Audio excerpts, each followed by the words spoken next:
or some compulsions, all those things. But what is required is application oriented PhDs to address industrial challenges and social needs. A PhD should not be there to get a degree and it be there in the library. So this is my final conclusion.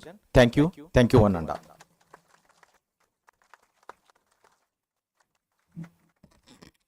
Thank you, sir, for the address. A dream is not something that you see while sleeping. It is something that does not let you sleep. I would like to welcome our guest of honor, Shri Ravi Shankar Balaraju, a dynamic researcher and industrialist from Luxoft, Bangalore. May I request Chaitra AS, Assistant Professor from Department of ECE, to introduce the guest to everyone.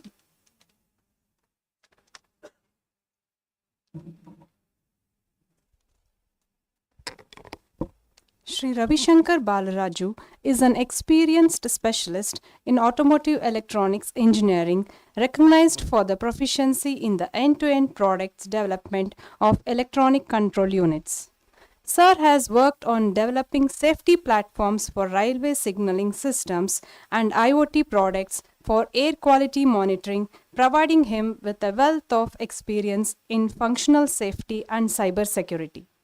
In his role as a technology leader for Indian Luxoft automotive line of business, Sir is committed to establish the company as a technology center. Mr. Ravi Shankar currently oversees the embedded platform and Android automotive domains in India. Thank you.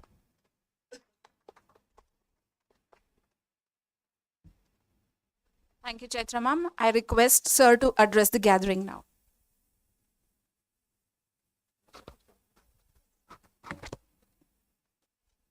ಎಲ್ರಿಗೂ ನಮಸ್ಕಾರ. Good morning. Good morning to all the dignitaries on the dais. Good morning to all the faculty members here, and good morning to all the students, as well as if people are there online as well.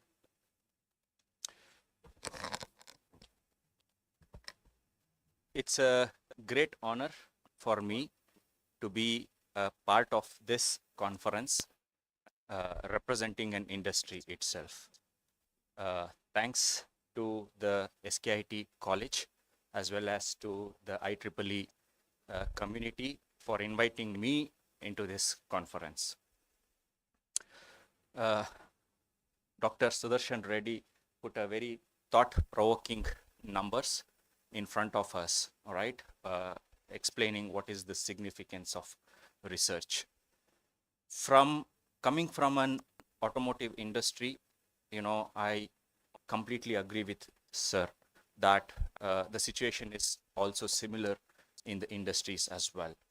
If you see the number of patents, I don't have those numbers, but I completely resonate with Sir that if you see the number of patents, what the working community is putting as compared to some of the other countries, we are really lacking behind. And you know, I also feel that our IT industries is more service oriented, and what we need is to change the thought process and start moving from a service oriented industry to more product oriented industry and build world class products out of India. When I was invited for this conference, I went into SKIT website and started seeing.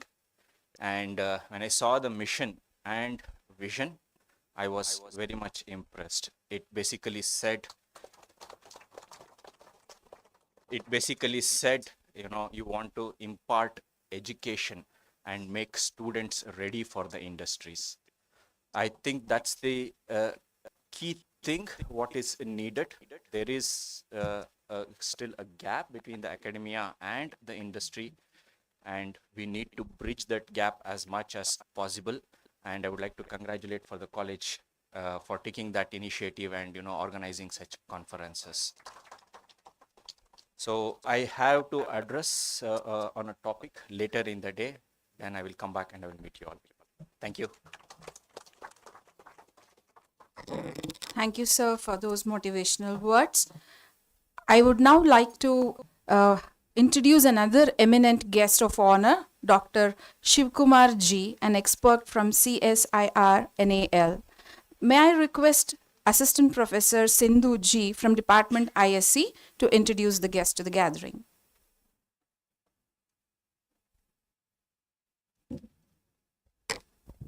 Dr. G. Shivakumar is one of our country's experts in the field of aviation, meteorology, and airport instrumentation with an experience around 17 years. He is currently working as principal scientist and project leader in CSIR National Aerospace Laboratory, a premier R&D institute located at Bangalore.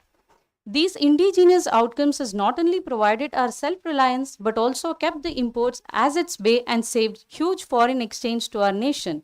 In the academic accomplishments, he has completed his bachelor's in electronics and instrumentation from the University of Madras with distinction and an integrated PhD from Visvesvaraya Technological University in the field of weather observing systems. Dr. Shivakumar has been conferred with many awards for his contribution. To name a few, CSIR NAL Young Scientist Award, CSIR Technology Award, NRDC Best Innovation Award, IEEE Corporate Award. He holds plethora of copyrights, patents, SCI publications, and trademark in his IPR repository. Thank you. Thank you, ma'am. Sir, may I request you to address the gathering, please?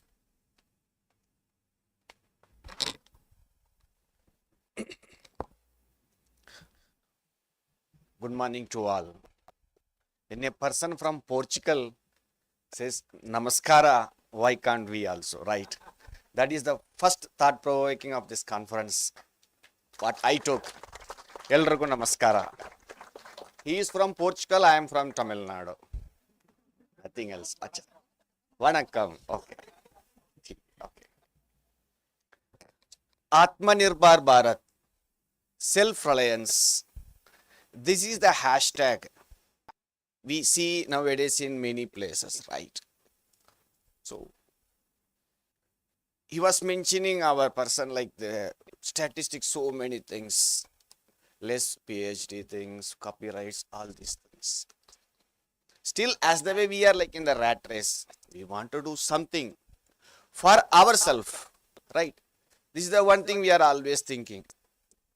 If you take it in bigger dimension, like we want to do something for the nation, then many things will happen. Just an example, we work in the field of aviation meteorology and airport instrumentation. Basically, we develop weather instruments like to measure visibility, wind speed, wind direction, all these things. So these instruments get deployed in airports to give data to the pilot for their safe landing and take-off operations. We started this R&D a decade back. Before that, we were importing system. So, importing, there is a lot of procedure. First, we have to give a proposal. It has to go through so many checks. Then they will ask why the system is required. Because it is a system from abroad. Our external cash flow, right, will go out. That's the reason dollar is going day by day in a higher way. When we start importing things, they will monitor our Indian rupee. Absolutely right.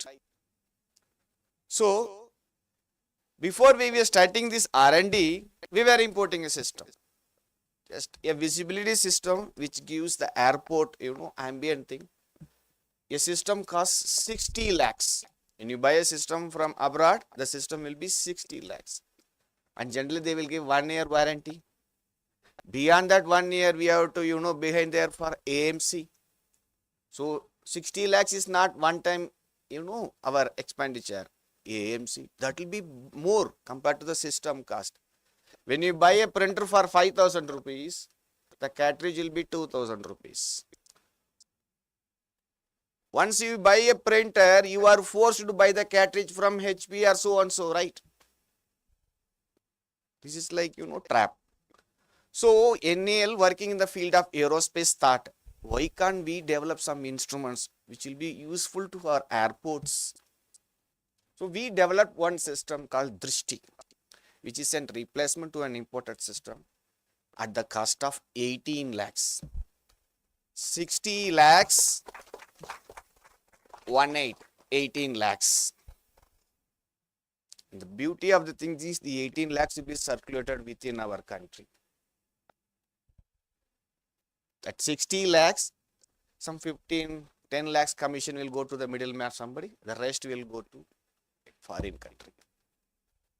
And the procedure to import one system will take a tedious task for our Indian Meteorological Department. So many procedures. Now we are saying, Atmanirbhar Bharat, 70%, indigenization. Earlier there was nothing like that. You can buy. And every airport will have minimum 3 systems. Currently India has 140 airports. See the costing. One time investment is 1.8 crore per airport. Then after a year, and something goes in the system, we have to call ISD call only, right? And they will say no, when they come for, service or thing, they will ask, we want to stay at our Leela Palace. Absolutely right. They want the best because somebody is going to spend. So when we started this, 18 lakhs, first we had so many struggles because generally what we will say, imported system will work superbly. Indian system will have lot of issues. So when we tested the first system at Indira Gandhi International Airport, New Delhi, we found so many hassles. They are reluctant to get Indian system. Once it started its functionality up to the mark, today 173 systems are working across this country. Bangalore 2 runways CSR NAL system, or we can tell in different way, it is an Indian system. CSR NAL is the background part. It is a make in India product. You see what is the amount we have saved. 173 into 60, then include AMC cost, all these things. And the major consumer of these systems are our Indian Air Force. So 3 days I was at our Air Force Elakanka station. We are giving training to them. Or else you would have called a foreign person to give training. They may not know our language. Right. They want only our money. Nothing else they want, right? Around 5 countries in the world are developing these type of sophisticated instruments. India is one among that. Like if you take a space, only 5 countries. India also one among that. As the way this met instruments, indigenization, India is one among the 5. There was a period we will be lined up to get imported systems. Now we are getting requests from abroad for our systems. Like BrahMos. They are queued up now. We want to buy our missile. As the way now we are getting requests from foreign countries. Because there is a say, Japanese quality in a Chinese price. Right, Japanese quality in a Chinese price. Only India can develop those type of things. The Drishti system is like, Chinese price with a Japanese quality. So synonym is Indian product. Right. So why I am mentioning here is, still we are, accelerating different verticals, different fields, but still we are lacking in our, network security, network, cyber security, all these things. Because that needs lot of effort. So this platform It's again a thought provoking, like Namaskara. We have to initiate R&D under this.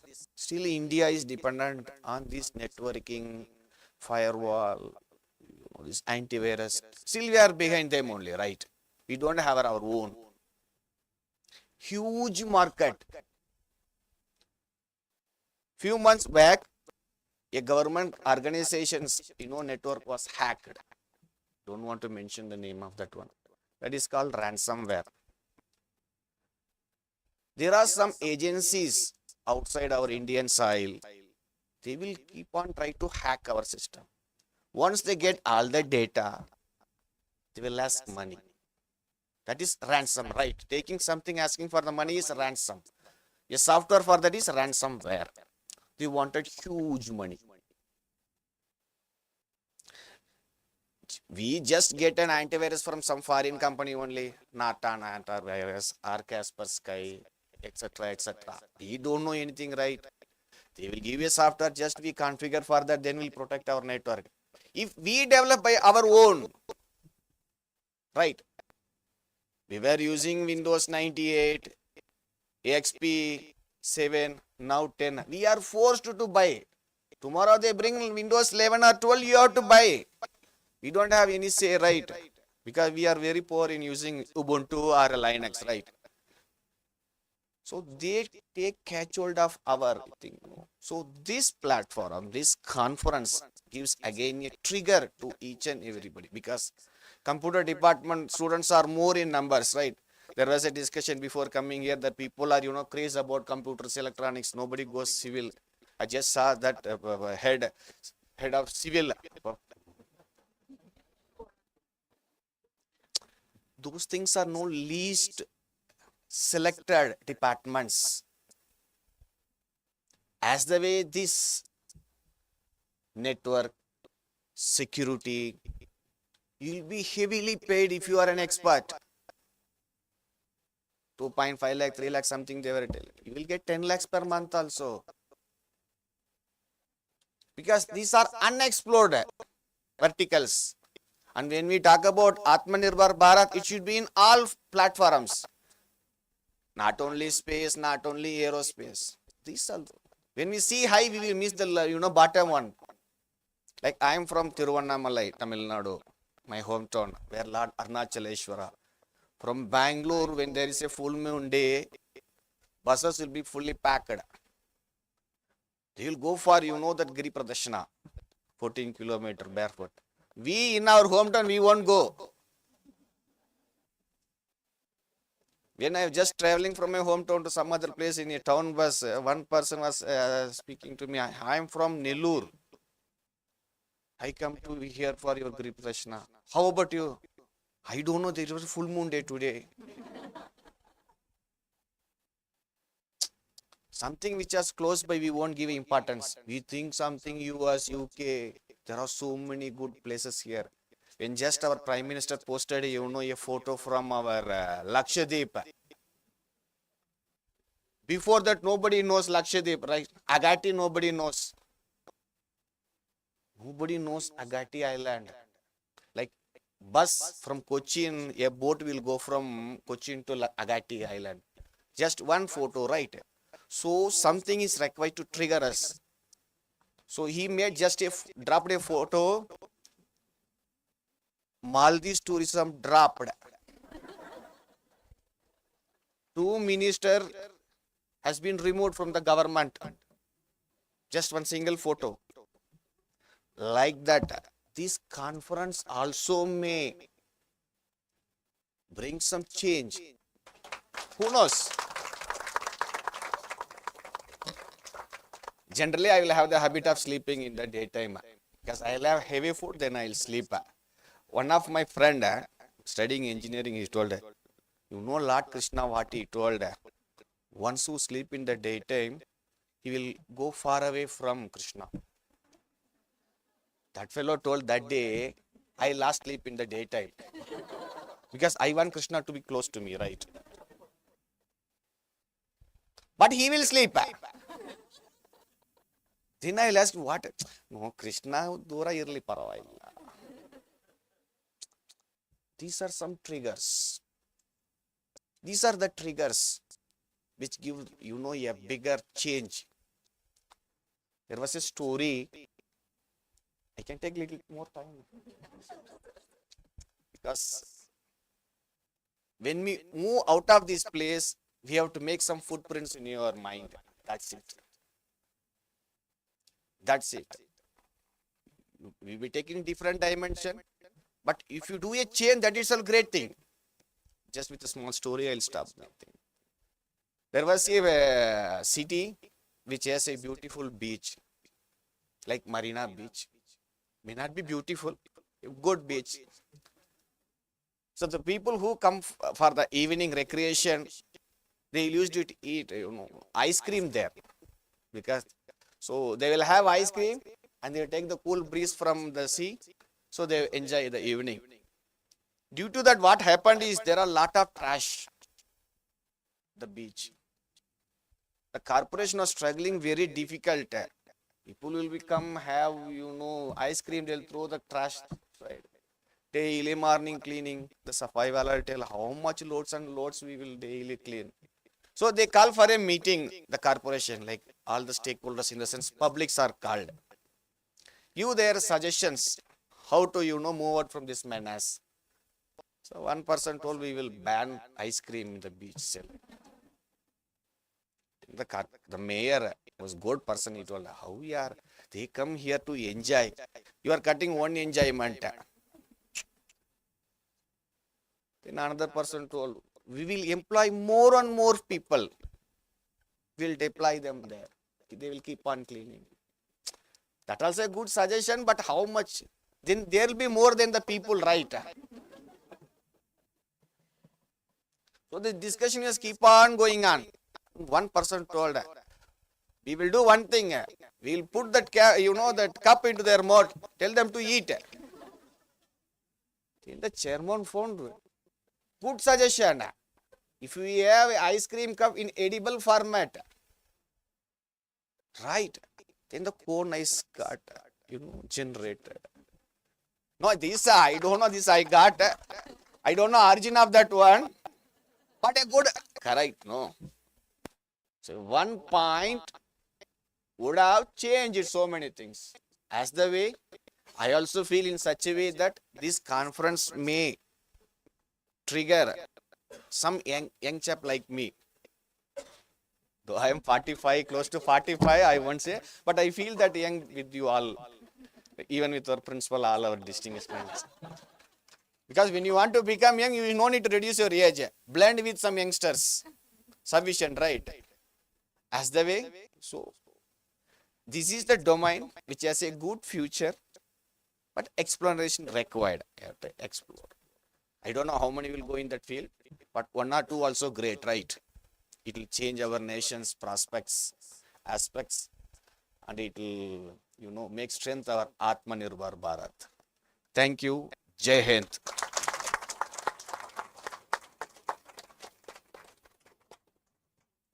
Thank you, sir, for your thought-provoking address. Moving ahead, we are honored by the presence of a distinguished and a dynamic person from IEEE Bangalore section, Dr. Parameshachari BD. To introduce this guest, I have Satish sir on stage from ECE department. Good morning, one and all. Dr. Parameshachari BD, currently working as a professor and head in the Department of Electronics and Communication Engineering at Niti Meenakshi Institute of Technology, Bangalore, affiliated to VTU. He is also the visiting professor for the University of Rome, Tor Vergata, Italy. He is currently serving as the Student Activity Committee Chair, IEEE Bangalore section. He is also listed in the world's top 2% scientist by Stanford University, USA, for his research works. He has published over 150 plus articles in SCI, Scopus and other indexed journals, and also in several international conferences. He is the Associate Editor for Expert Systems, Willy, International Journal of Computational Intelligent Systems, Springer, Wireless Communication and Mobile Computing, Hindawi, and International Journal of Reconfigurable and Embedded Systems, IAES. He is also serving as editorial board member, academic editor, and reviewer for several international journals indexed in SCI and Scopus. He also has served as lead guest editor for Springer, Elsewhere, and IEEE journals. Under his guidance, IEEE NMIT SB has received 20 lakh rupees funding from IEEE AESS Society. It's an honor to have you here, sir. Thank you, sir. Thank you, sir. May I request Dr. Parameshachari Bedi sir to speak a few words to the gathering. Very good morning ಎಲ್ರಿಗೂ ನಮಸ್ಕಾರ. Madam already mention ಮಾಡಿದ್ದಾರೆ, so few words ಅಂತೇಳಿ I will not take much time because already principal also mention the inauguration of the IEEE student was actually I was inaugurated the IEEE student branch at Sri Krishna Institute of Technology. I'm very happy to be here for the first IEEE international conference on distributed system, computer networks and cyber security, ICDS CNC 2024. Already all the speakers, the eminent speakers already discussed various points. So just to highlight the benefits of IEEE, the last visit also I mentioned the main benefits of IEEE. So IEEE, because of IEEE, all the eminent speakers are here today. And with the association of the, with the college has taken initiation to organize this IEEE conference. So, do you know about IEEE? What actually just the abbreviation of IEEE? All are mentioning IEEE conference, IEEE. So, just the abbreviation of IEEE, because the mixture of maybe the students from all the departments, I think. Do you know about just the abbreviation of IEEE, just from the student side?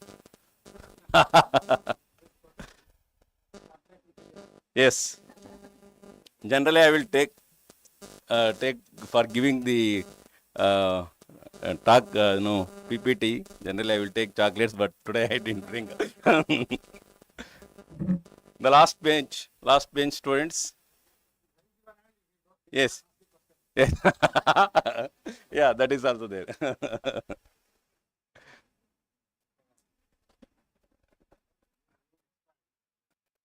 IEEE is the Institute of Electrical and Electronics Engineers Association. Okay.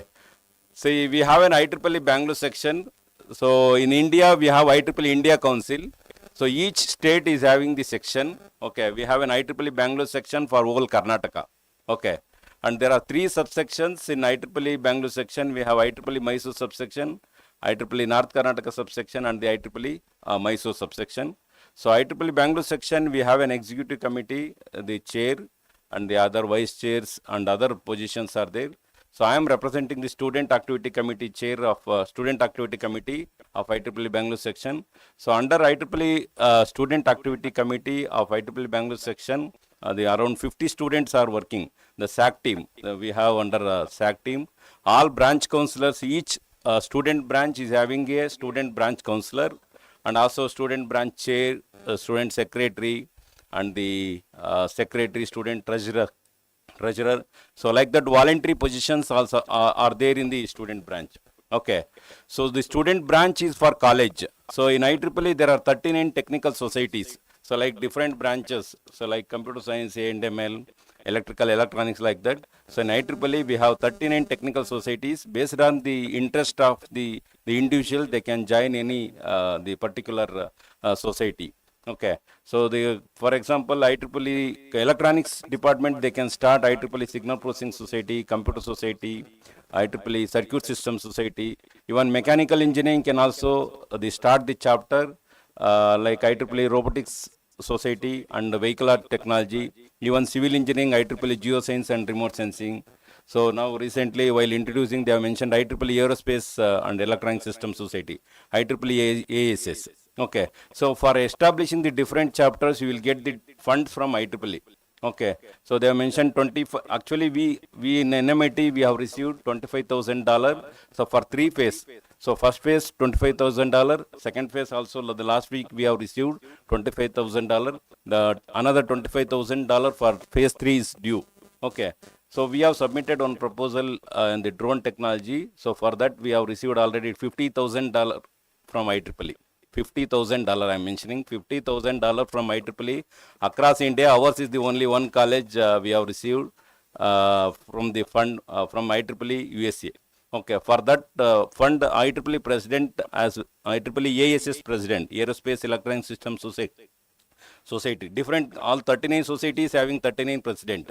Okay, so IEEE ASS president has visited our college on his own cost. Okay, so college has not spent any single rupee for his travel and accommodation. Okay, so just highlighting, see, these are main benefits. Okay, so for to becoming member, we have to pay some registration fee for the member. So the member is only, the validity is 1 year from January to December. Okay, so all the students can become the membership fee for students is very nominal. It is only $14.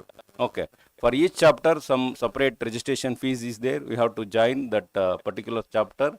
And for joining you can also, I see in SKIT only one student, I mean the only basic student branch you have. You don't have any student chapters. Okay, for establishing the student chapters, we require only 6 students and 1 faculty advisor. Okay, so 1 faculty advisor and 6 students. You can start each department can start one chapter. For establishing the chapter, separate funds will be there. So you can get the fund from IEEE. So the student branch chair or any of the student volunteers, you please keep in touch with me. I will explain, and I will connect our SAC team. So they will also help you to open the other chapters, and they will provide more details about the other funding details also. So coming to this conference, I saw in the first international conference itself, they have received more than 1,600 plus papers. Okay, so congratulations to the organizing team. Thanks to the management and principal and the organizing team led by Dr. Hemlata for taking initiation to organize this IEEE conference at Sri Krishna Institute of Technology. So they have received 1,600 plus papers and they have accepted around 260 papers. The acceptance rate is around less than 30%. Generally, the IEEE will see the acceptance rate. Okay, so they are less than 20%, maybe around 16% the acceptance rate. So it is very good. They have maintained the rigorous process. They have they have ensured the rigorous review process as per the IEEE. So once again, I thank the management and principal for organizing this wonderful conference. Thank you. Thank you, sir, for those inspiring address. I take this opportunity to welcome our Governing Council member, Dr. N.C. Prakash, a person who guides us in all aspects. Can I request Mrs. Chaitra from ECE department to introduce the guest to the gathering?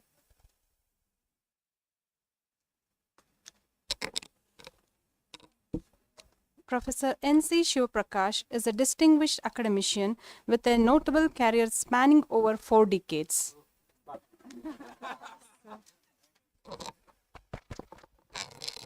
I'm Shivaprakash, and after Shivakumar, Shiva, Parameshwara, Maheshwara, and Sri Krishna from Mathura, all are here. So, very good morning. I think inaugurations I have seen all over the globe are very serious, but today I think thanks to our friends we made very humorous. If you want a good teaching, if you want to be innovative, right, and if you want knowledge and skill, where do you go? That's a quiz question. You add all of them: teaching, innovation, knowledge, skill. SKIT. So SKIT is for, you read from this side. Just to confuse you, I started from the other end.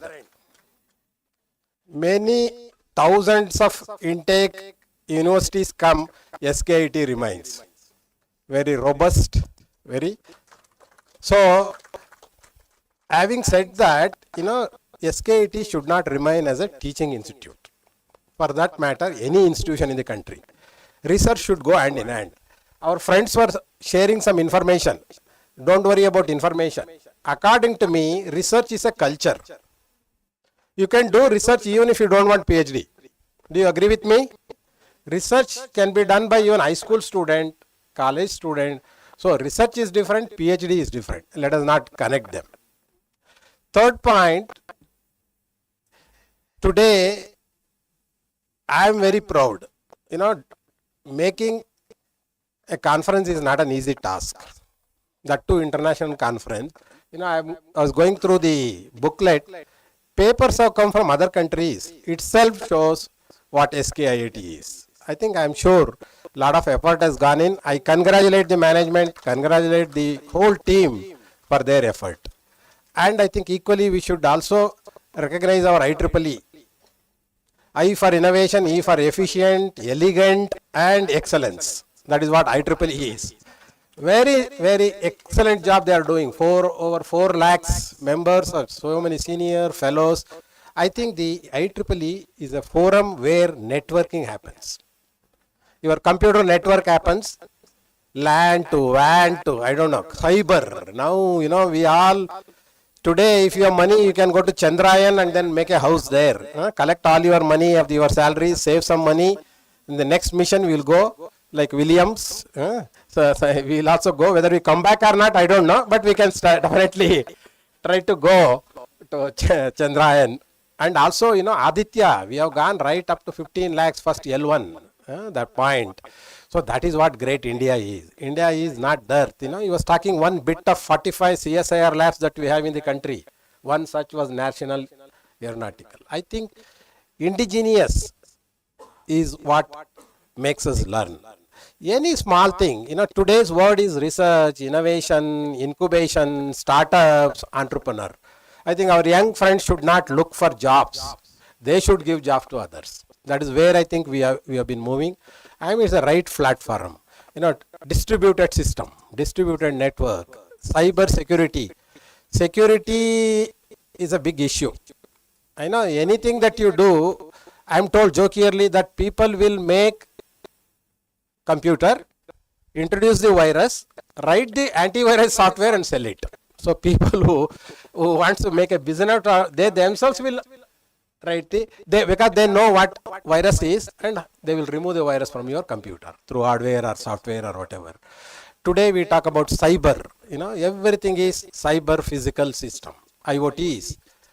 I think we will all give encouragement to civil. IoT in agriculture, IoT in healthcare, IoT in pharma, IoT in manufacturing, anything, any walks of life that you think today, everything is Internet of Things. So these all computer science is a helper, everywhere it is required. It is not just coding. People think that I don't know how to code. You don't have to code. Everything is coded. You have to break the code. So therefore, this conference, I am sure that the 3 verticals that they have created is state of art and a lot of deliberation certainly would take place. And don't end your conference with your valedictory. Your real networking starts after the conference is over. So be it individually or institution wise, be in touch, do something collaborative. That I think should be the spirit of the conference. So the last story, Shivakumar said story. Let me also tell one little story. Sir C.V. Raman was one among the 13 Nobel laureate whom we have produced, first Asian to have got the Nobel Prize in physics. So his student asked, I cannot do good research in India. He said, why? Sir, I have only X-ray machine which is 1 kilowatt of output. America has got 10 kilowatt of, no Americans are here? Okay, I'm safe. So he said 10 kilowatt, therefore their research gets published. Then Sir C.V. Raman said, what you said is true, but fortunately or unfortunately, Americans have got 10 kilowatt of X-ray, 1 kilowatt of brain. We Indians have got 1 kilowatt of X-ray, 10 kilowatt of brain. Use the brain and do research. I think research is all about doing, thinking. Wherever you are, whatever you are, keep thinking, do your research. I am very happy to have been associated with this inaugural function today. I wish everyone to have a great career, whatever you do, wherever you are. Thank you very much.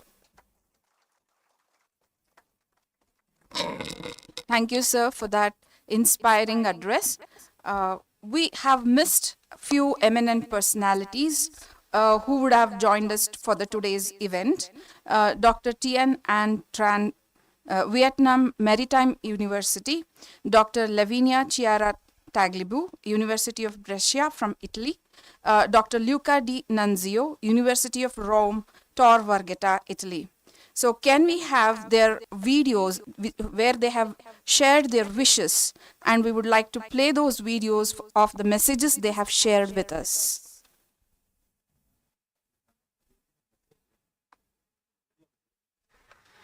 Morning, everyone. I'm Dr. Felicitation. I work at the Vietnam Maritime University in Vietnam.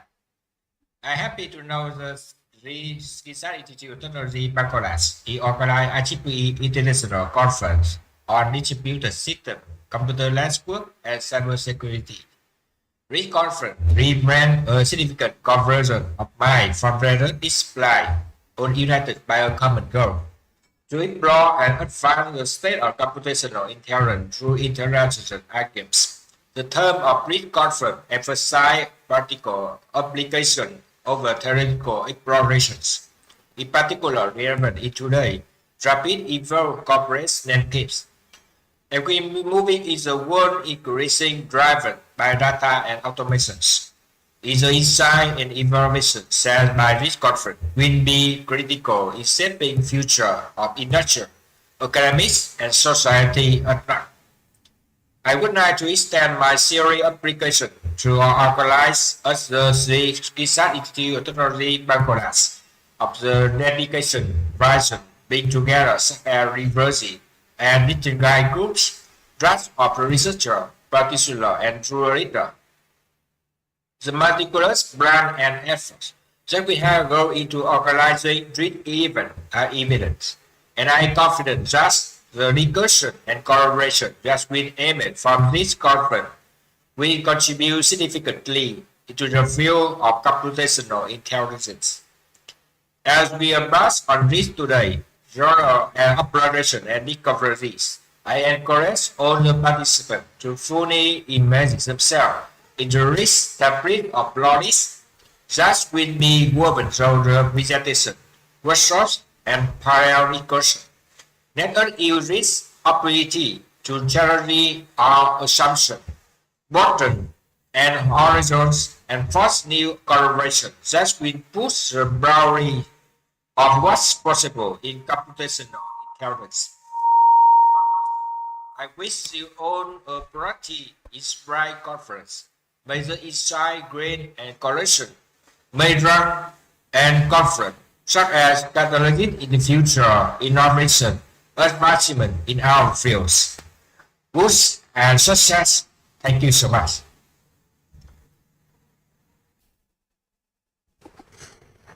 Hello everyone, good morning. My name is Lavinia Tagliabue. I'm currently Associate Professor at the Department of Computer Science of the University of Turin, and I'm honored to have been invited as a guest and speaker at this prestigious conference. Unfortunately, due to unforeseen circumstances, I'm unable to join you in person today. However, I'm grateful for the opportunity to share my thought and insight with you through this video message. Firstly, I would like to congratulate the Sri Krishna Institute of Technologies, Bangalore, for organizing such a wonderful conference in the current research team. The IEEE International Conference on Intelligent Algorithms for Computational Intelligence System will be a great opportunity for the researchers, students, and for industrialists in evolutionary challenging fields to exchange their ideas and findings for technological evolution. The field of computational intelligence is rapidly evolving, and intelligent algorithms are at the heart of the transformation. They have the power to revolutionize industries, improve decision-making processes, and solve complex problems that were once thought insurmountable. By focusing on these advanced algorithms, we are not only pushing the boundaries of what technology can achieve, but also addressing real-world challenges in healthcare, finance, transportation, and beyond. As you participate in this conference, I urge you to think about how your work can make a tangible impact and contribute to the betterment of the society. Although I can't be there with you physically, I'm very much present in spirit and congratulate the participants for contributing to the conference. I once again wish the organizers, and especially the management of Sri Krishna Institute of Technology in Bangalore, for their wonderful effort and giving a platform for the budding engineers and for the specialists. Thank you for your understanding and for giving me this platform to connect with all of you. I look forward to meeting you personally in the upcoming series. Thank you so much, sincerely. Namaste. I'm Luca Di Nunzio from University of Rome Tor Vergata. It is exciting to see this interesting conference across computer science and engineering that is being organized by the Sri Krishna Institute of Technology in Bangalore in association with the IEEE Bangalore section and IEEE Mysore subsection. I'm delighted to see this international conference of distributed system computer networks and cybersecurity ECDSCNC 2024 on the 20-21 September of 2024 will bring together a variety of researchers from different fields and sectors to discuss advanced and many important areas of data science ranging from fundamental topics and a plethora of applications. I wish the organizer good success in organizing this event, and I look forward to reading some of the research output that come out of the conference. Best wishes to all the organizer and involved institution. Bye.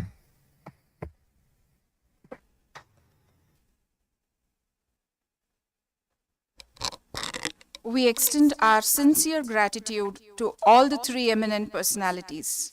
Learning gives creativity. Creativity leads to thinking. Thinking provides knowledge. Knowledge makes us successful. Now it is my pleasure to welcome our beloved Associate Director, who is also one of the pillars of SREIS and a leader who constantly supports us for every initiative. Ma'am, please deliver the presidential address. Good morning, everyone. Like Sir was saying, I'm not going to take too much time.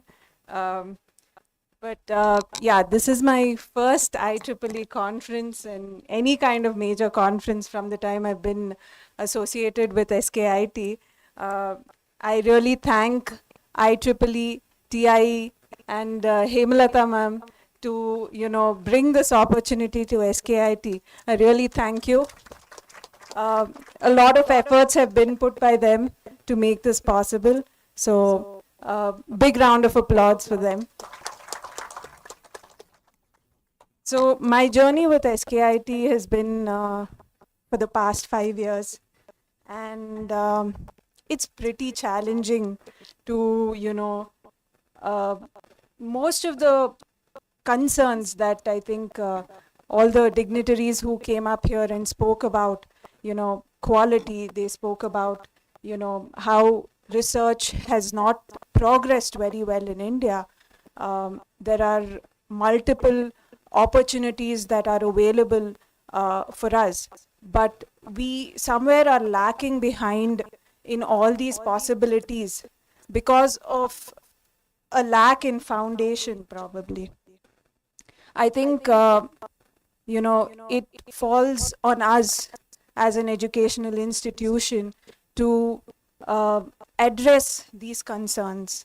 As faculty sitting here today, our principal, our advisory, it motivates us even more to put our efforts in the right direction to face some of these challenges. I would not want to talk too much about the conference because all of you are technical experts and there is a lot of discussions about it.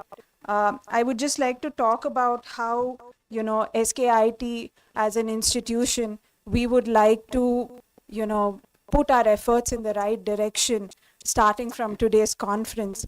We need to prioritize research activities. When I say research activities, it is very indirectly going to affect our teaching and learning approach as well.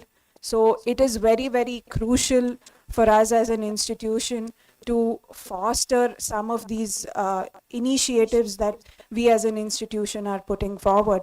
We have 3 research centers as of now at SKIT across computer science, engineering, electronics and communications, and mechanical engineering. And I think it is upon us to rightfully utilize these facilities, and it is the responsibility of the management to facilitate the requirements of scholars present here. And on standing on behalf of the management, I would like to, on an open platform, say we will provide all kind of support possible from our end to take these initiatives forward. I'd like to talk about, how we have to initiate multidisciplinary projects. Even the topic today is, in a sense, a multidisciplinary topic. And, we can have multiple branches come together, work on papers, right? So I'm hoping that, we try to encourage and support more scholars under our research centers.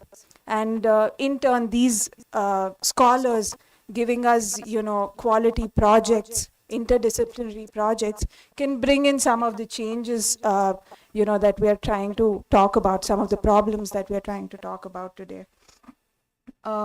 Also, I would want to talk about some of the initiatives we have tried to take in the past, like our Anveshana, which is our final year project exhibition that we conduct at SKIT. We do have industry experts and professors from other institutes who come along and guide us, just like how Shiv Prakash sir has been part of our GC and has constantly been guiding. We have tried to set up multiple such avenues where we try to motivate our faculty, students, and ourselves to drive ourselves in the right direction. I want to also, motivate and appreciate our students for making the right kind of efforts by participating. In the last couple years, we're seeing more number of participations in competitions like Unnati by UNDP, Mantana by FKCCI. And, for the last 2 years, some of our student ideas have been funded by Unnati as well. So I think that's progress, and we will encourage our students and support them further to gain more such accomplishments. Also, I would like to talk about how industry interactions for institutions is very, very important. Having MOUs with industries is also a very important aspect. I think Ravi Shankar sir was talking about the academic and industry gap. So recently we, myself, the principal, and all the heads visited Kenametal, and we spent almost half a day there trying to identify what are the problem areas wherein, smaller projects and problem statements can be picked up for students.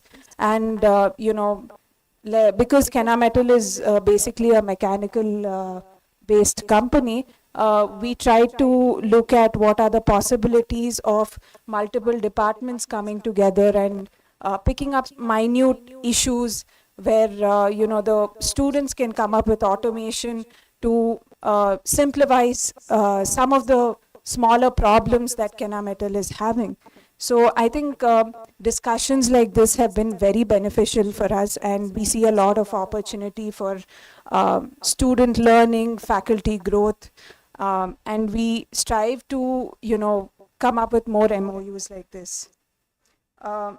Also, I would like to add that, SKIT being a 24-year-old institution, it has produced thousands of engineers who have gone out of SKIT and have, made their marks all across the globe.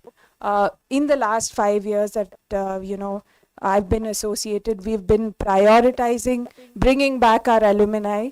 Me, myself, being an alumni of SKIT, we've been, trying to get back some of our alumni to campus And we find it very helpful and motivating, through these interactions. And we've also set up some alumni mentorship programs for our students. I hope that, students make the best out of this. Give your valuable time and, make the best out of the 4 years that you have at SKIT. I think, like Parameshachari sir said, last year, he helped us set up the IEEE chapter at SKIT, and I think that's it's a huge milestone for us in terms of research.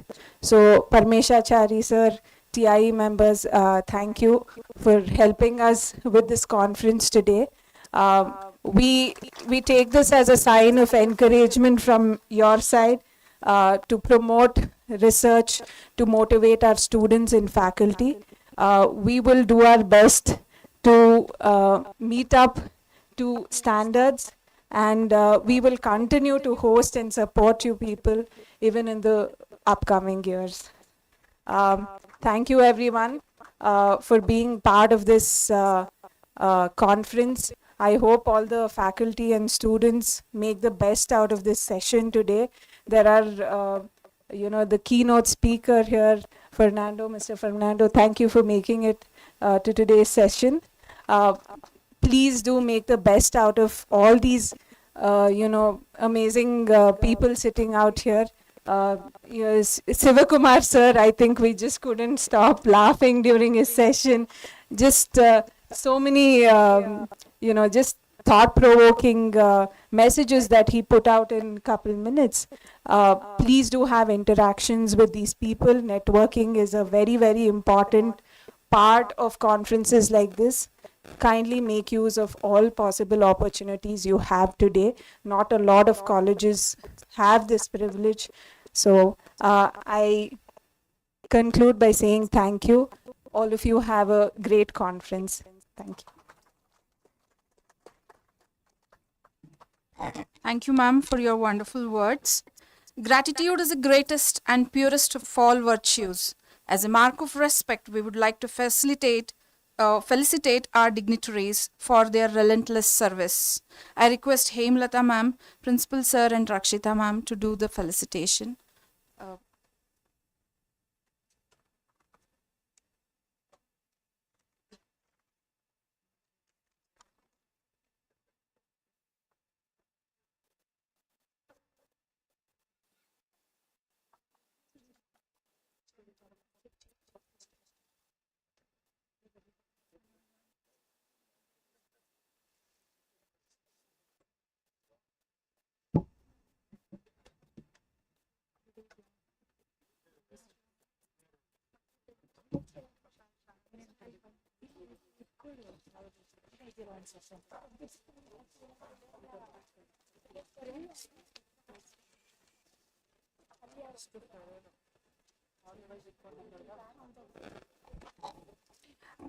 I request Dr. Fernando Morera to please head towards the chair.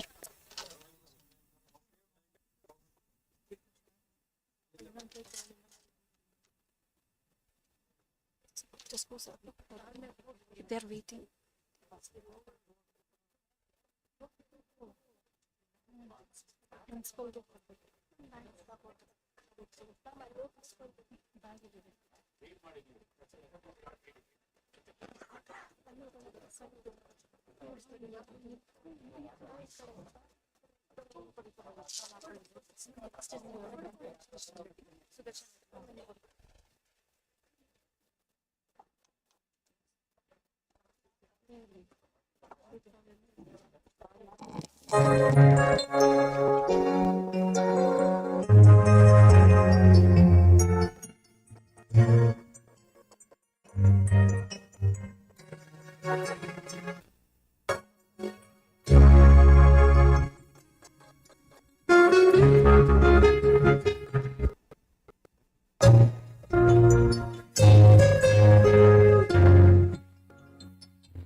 I request Dr. Sudarshan Reddy sir to be felicitated now.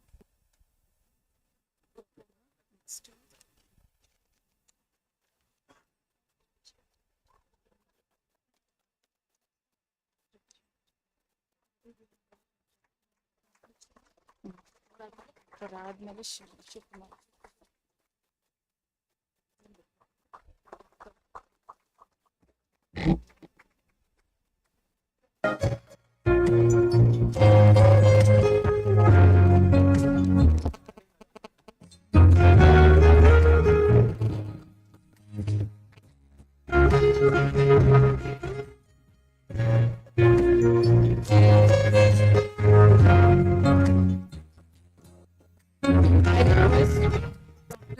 Ravi Shankar Balaraju to be felicitated next.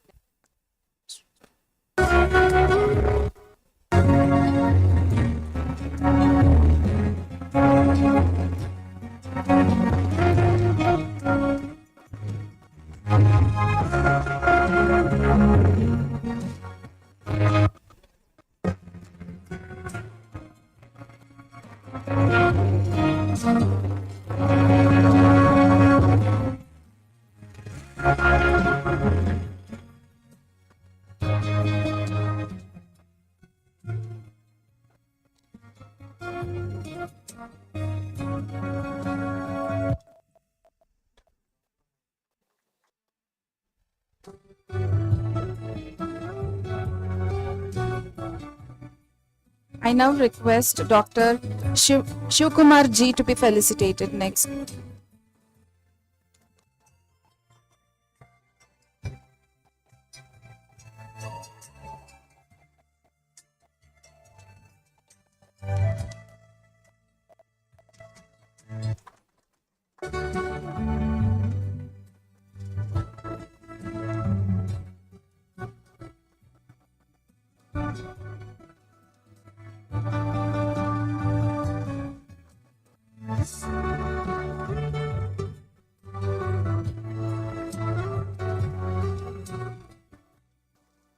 I request Dr. Parameshachari BD to be felicitated.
Yes. Next, I request Dr. Shivakumar Ji to be felicitated. I think Shivprakash sir to be felicitated, sir. Dr. N.C. Shivakumar sir to be felicitated.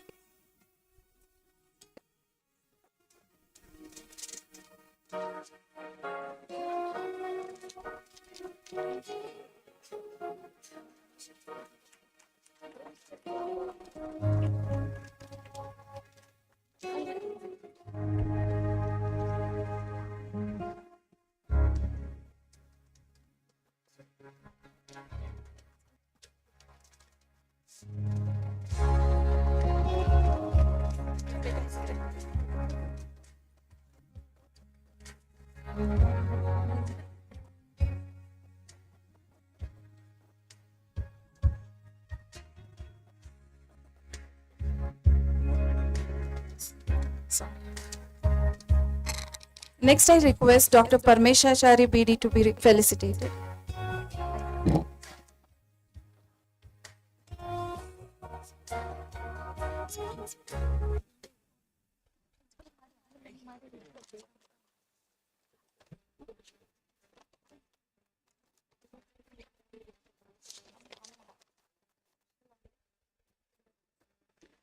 I request the organizing committee to be felicitated next. Uh, TIE.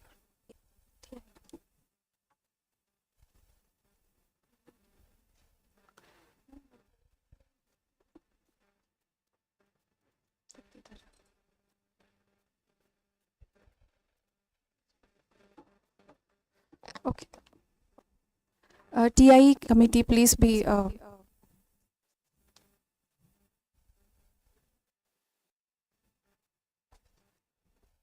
Let's mark the end of the formal function with an appreciation and gratitude to all those who have made this event happen. Now I would like to welcome Dr. Divya Lakshmi, Head of ECE Department, to propose the vote of thanks.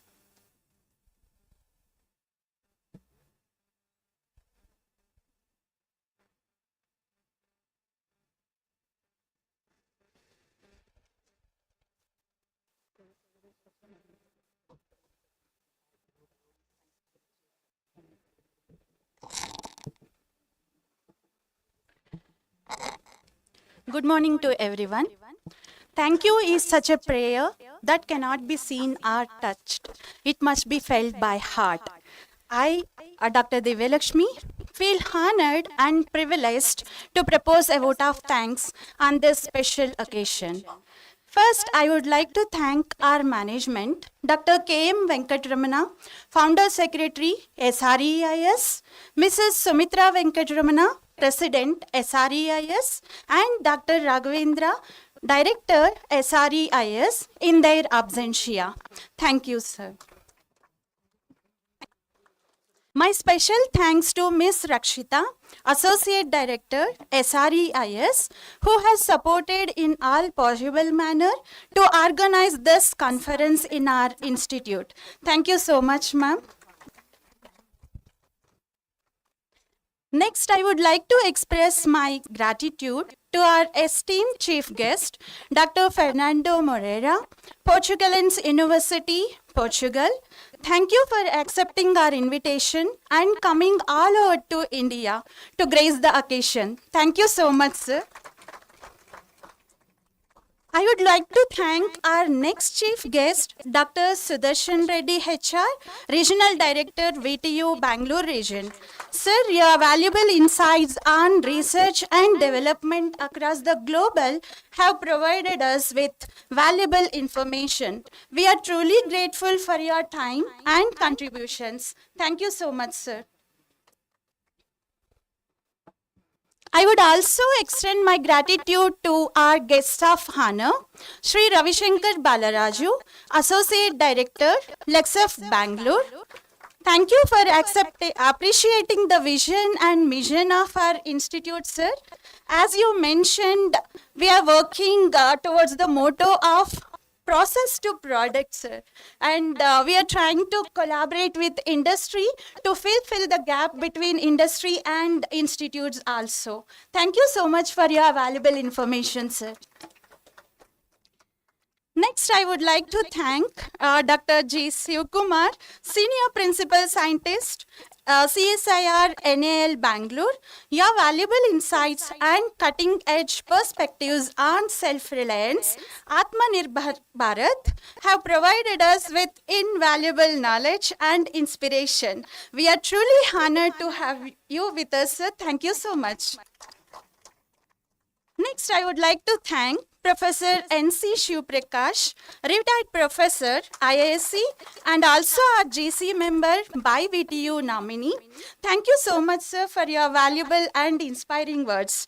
Your words are always motivate us to work towards our vision and mission, and it's the same today also. Once again, thank you, sir, for always being with us. Next, I would like to thank Dr. Parameshachari, BD Professor and Head Department of ECE, Niti Meenakshi Institute of Technology, Bangalore, and also SAC Chair, IEEE Bangalore section. Sir, your generous support and encouragement have played a crucial role in bringing this IEEE International Conference to fruition. Thank you so much, sir. I wholeheartedly thank Mr. Suresh, Secretary of Technical Institute for Engineers, along with his team for their seamless support and contribution for organizing this conference successfully. Thank you so much, sir.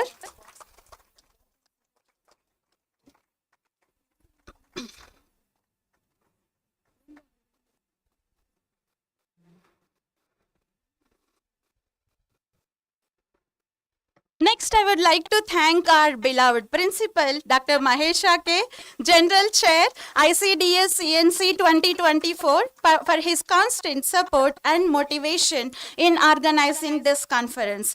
Thank you so much, sir, for being with us always. Thank you, sir.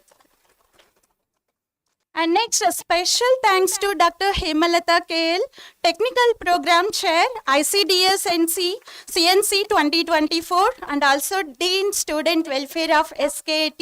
Madam, your dedication, hard work, and end-to-end planning has been the backbone of this conference. Thank you so much, ma'am. Next, I would like to thank the heads of various departments, professors, and deans, IQAC head, and teaching and non-teaching faculty members.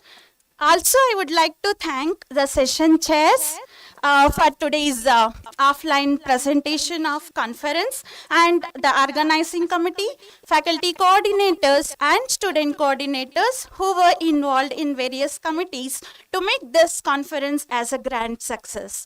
Thank you all. I also thank the entire IT department for providing us the technical support for today's conference.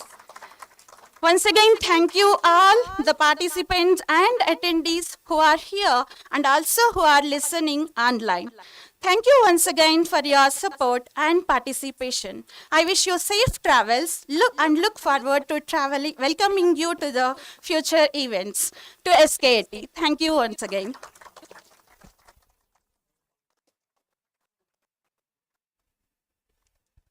Thank you, ma'am.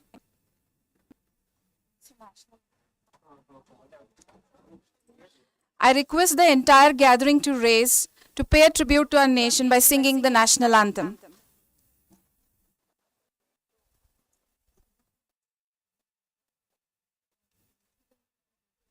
Vinayak जय हे भारत भाग्य विधाता पंजाब सिंध गुजरात मराठा द्राविड उत्कल गंगा विंध्य हिमाचल यमुना गंगा उच्चल जलधि तरंगा तव शुभ नामे जागे तव शुभ आशीष मागे गाहे तव जय गाथा जन गण मंगल दायक जय हे भारत भाग्य विधाता जय हे जय हे जय हे जय जय जय जय हे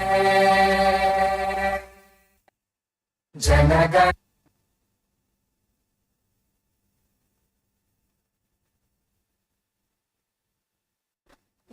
Thank you. It will be followed by a technical session from Dr. Fernando Morera and Dr. Ravi Shankar Balaraju after the break.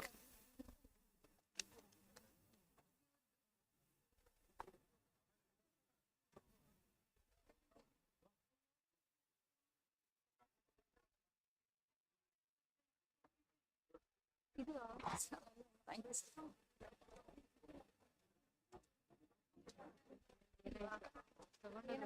Ma'am, one frame.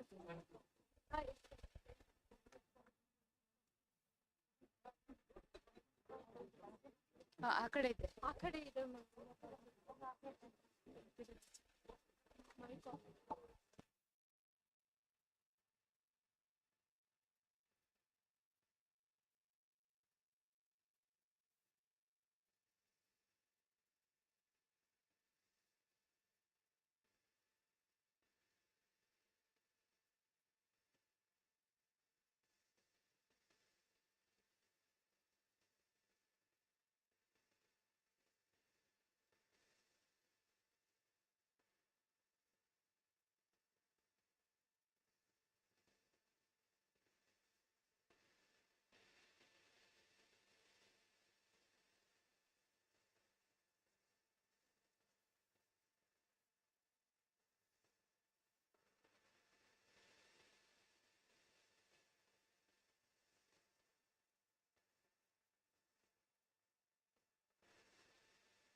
All the participants and students are requested after 10 minutes break, please come back here itself. Yeah, there will be a keynote session, so please come back after 10 minutes.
On है ये.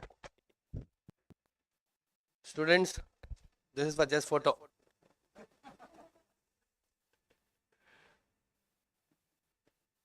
Oh, so many photographers came. Thank you.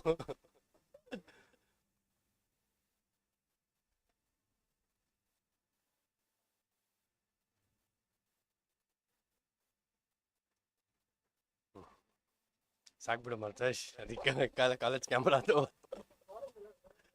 ಹೌದಾ thank you share ಮಾಡೋ photos ನನಗೆ ನಂದು ಹಾಂ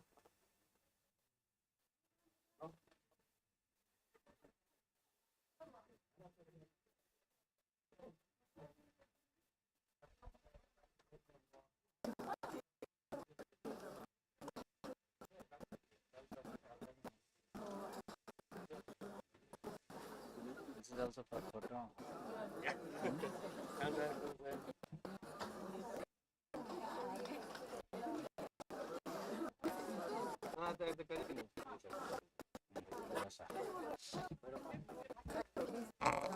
Hello, hello.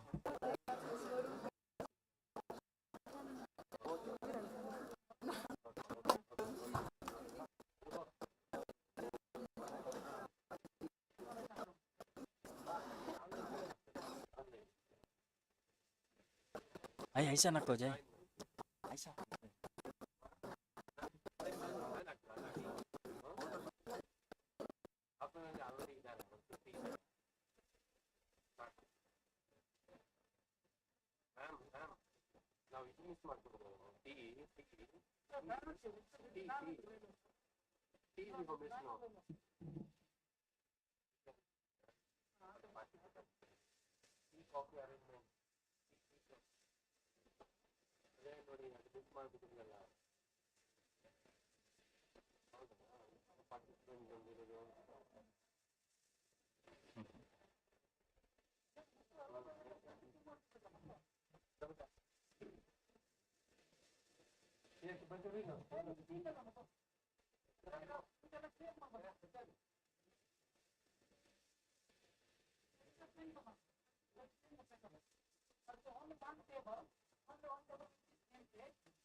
ಇದು open ಆಗಿದೆ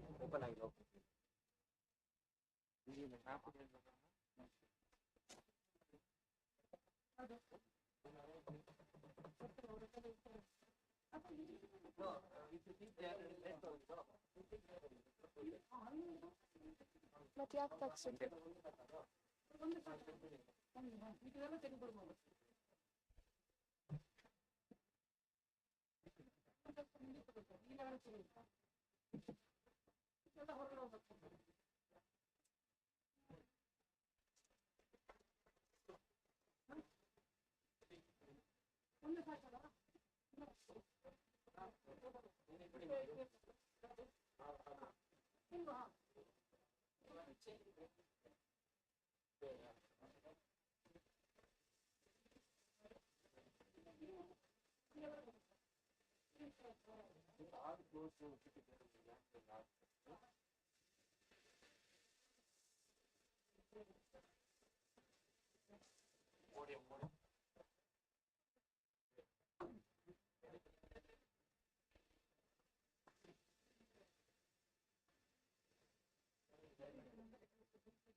अर्धा ಬರ್ದ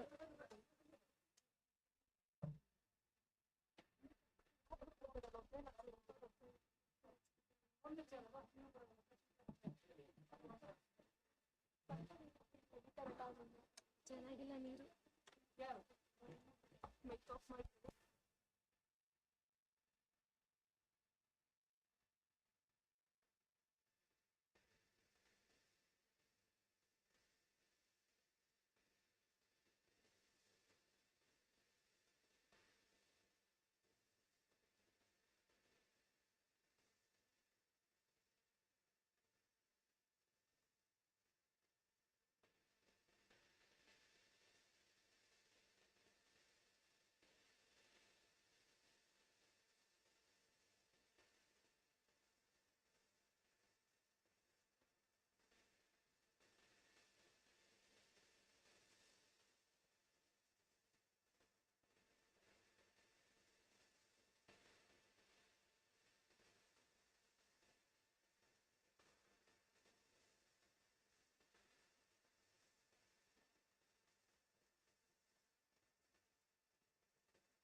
I request all the student participants all the faculties to gather up back in the auditorium.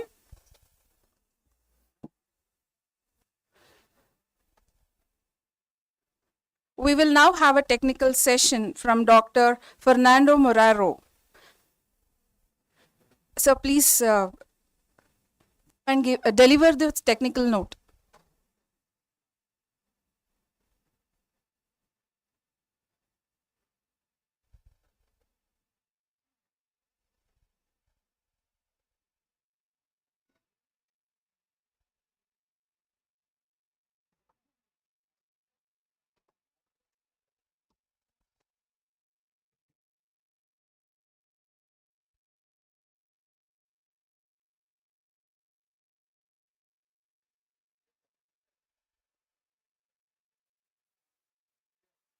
Yes. Can I try?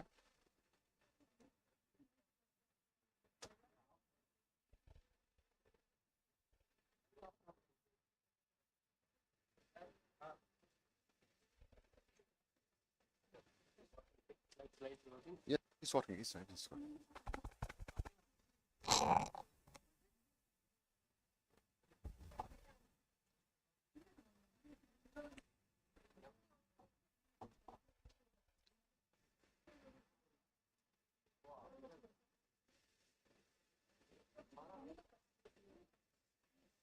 Can we start?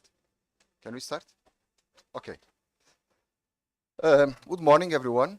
Once again, I want to thank the organization for the kind invitation, which greatly honored me and warm assistance I have received until now.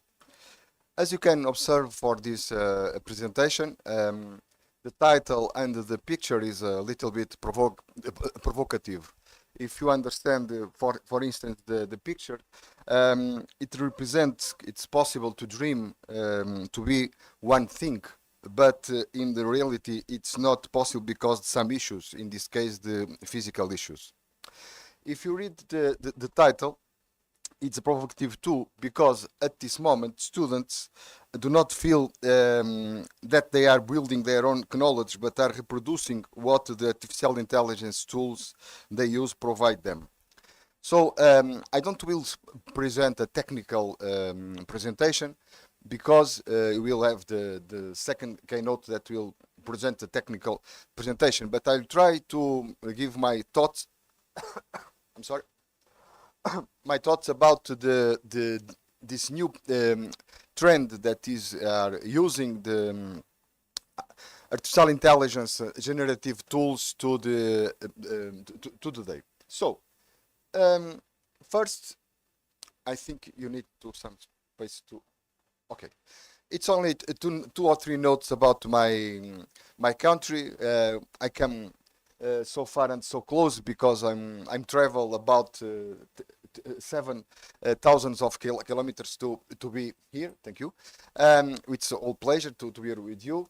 And I come from a small country that I need to have the line open line to this, please.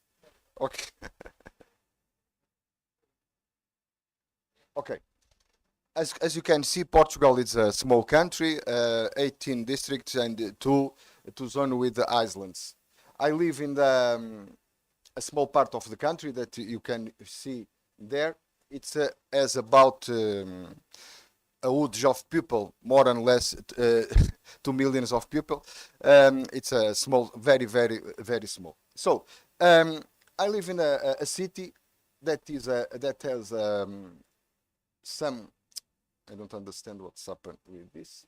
Okay, some interesting points. For instance, it's a river, a Douro River, that have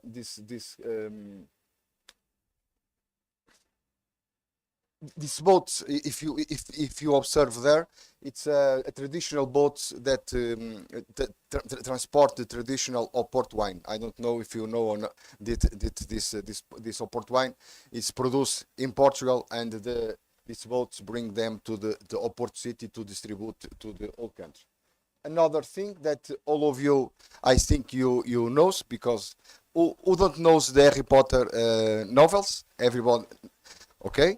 The Harry Potter novels, the writer lived in Porto during some year, and this is a bookseller, bookshop, I'm sorry, that inspired the Harry Potter novel. Next one.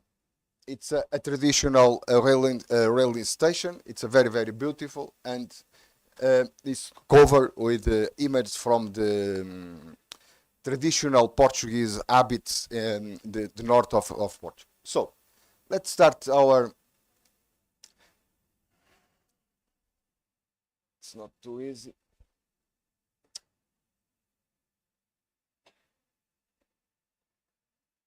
Okay. As you can see, this slide represent what? Represent the Cerberus. And will continue. Cerberus has always been and will continue to be most mysterious organ in the human body. People have always tried to understand how it works and to imitate it in machines. As you can observe, at this moment, old world are trying to use the machine learning, deep learning to try to map all the function of the server to produce things. However, the emergence of artificial intelligence took the first steps with Alan Turing, and more or less in 1956 and 57, the expression artificial intelligence was coined, and everybody to use this kind of the expression. But as Lavoisier once put it, the essence of transformation lies in fact that nothing is lost, nothing is created, but everything is merely transformed. As you can see for this slide, and the expression brain, it's not easy, okay? The acronym artificial intelligence is always in the name. So the people don't create nothing, only transform, only try to use what there is, what the nature is provide us. So as you can see, this expression is there all the time. Okay. So some kind of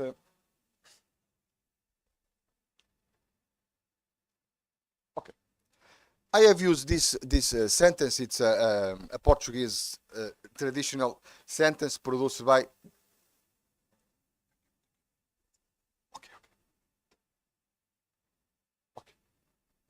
Very good. It's a traditional sentence produced by a former prime minister, Portuguese prime minister. I'm never mistaken, and I am really in doubt.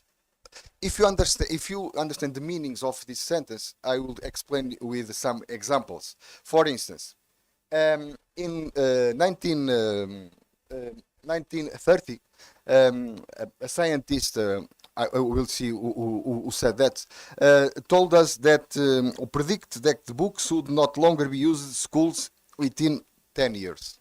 So today, 100 years after that, the students use book today. The scientist that produced this sentence was the Thomas Edison. Second one is the great investigator or researcher, not there, it's an interviewer, it's the Isaac Asimov, who knows it, is a great man, project that the future of education in 1980 was remarkable accurate, particularly regarding the potential impact of generative artificial intelligence tools. As we continue to navigate these change, it's crucial to approach the topic with balanced and diplomatic perspectives. Next one. As you can see, in 1988, when appeared the calculator, the math teacher as nervous, because he said that the children and the person will not learn more to do operations, arithmetic operation. It's not true. Why? Because it's not true. Because you need to include, it's a smart way, the tools in our teaching and learning process. You don't be afraid of the technology. You need to control technology and use it to our welfare, and how it could be profit from our teaching and learning process. Next one, as you can see here, in 1995, Newsweek published a text that the internet was finished. So today, all things are produced, all things are done by internet, over the internet. So it's not possible to understand why this kind of people to produce this information. And more recently, CEO Mustafa Suleiman, the CEO of Microsoft IE, argues that the value of anthropomorphizing IE so that we, humans, are forced to recognize it as a new digital species and take its implications seriously. You don't can go escape from this kind of things. You need to open the eyes, open the mind, and try to use it. But there is authors that don't agree with this, and this paper was published in the, I think it's June this year, and ChatGPT is a bullshit. I don't will here to defend it's good or it's bad. For me, it's one more tool like ChatGPT, like Copilot, like Cloud, like all tools that you can use to bring to a good things to my work. It's good, not to bad. However, as we know, some prediction needs to be correct. It's essential to recognize that new technologies can be perceived as a threatening. Evaluating their potential and determining the best way to integrate them is crucial, particularly in education system from the beginning until the higher education. But I don't only speak about technology because my age, it's I have a lot of experience in technology, and I prefer in this time of my life to think and to reflect about the technology as implication in our life, especially in higher education. And as you can observe in this initial reflection, some books I have read, not technological books, but the writer, novel writers or something like that. I have read a sentence in 3 months ago that let me reflect about the technology. The sentence that I will show you was written in 2003, 20 years ago. So, and if you can observe, is he right? We have led all generation of men through tunnels we have built to nowhere. If you can connect this sentence with today, with this kind of tools, you think it could be true. If you don't have carefully how you use these tools, you have to produce a lot of people that don't know nothing but think they know everything, because the provocative of my title, erudite but without erudition. Okay. Second one, it's I wrote a text for opinion text in the last year, and I used some phrases from Plato, and Plato had already warned about intellectual atrophying due to technology, which would result in to get fluency in the souls of learners because they will not use their memories. If you think this, when you use the ChatGPT or something tools, you don't need to use our memory. You will use the memory of ChatGPT because they use the data that was collected all these years, not our data, not our memory. It's a problem because you know things if you learn, and if you have our memory full of knowledge, and you can respond in the right time to the problem. And the last sentence is from a friend of mine, a Portuguese professor that gave an interview in magazine, in English magazine. And if you see the date, you can see it was in the April, I think, and this was written in April 2024, and this written in 2003. All this year, 20 years in space, if you can read this, if the habit of delegating cognition to the tools become common practice, we will have a generation of stupid people in the world of intelligent machines. So 20 years difference, the idea is the same. I will tell this all the time. the machines, it's not bad. The tools, it's not bad. The way you use the machines and the tool, it's the problem. It's the problem. So, but you are not alone, and you have, as you know by history, you come from different species, and the last one that was known, it's Homo sapiens, okay? But the history is changed, and it's changed from now. Why? Because appears a new type of species. It's Auto sapiens. Auto sapiens could be the word split in two parts: the auto for one part and sapiens for the second part. For the first part, you can characterize or can define auto as to act autonomously, make decision, learn from experience, adapt to the situation, and operate without continuous human intervention.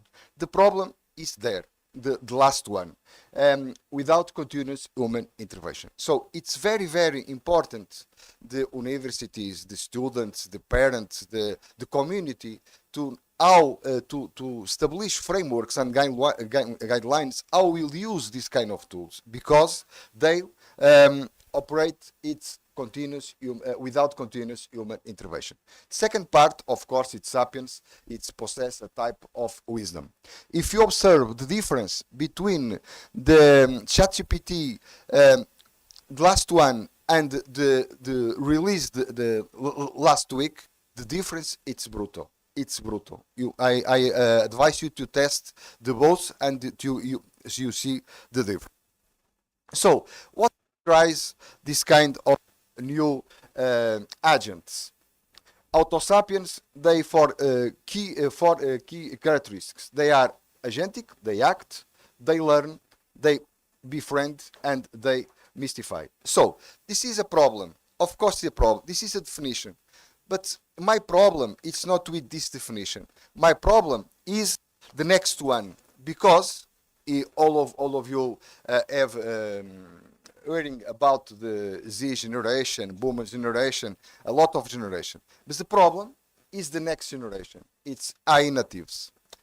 AI natives are the people that will use all these tools without control.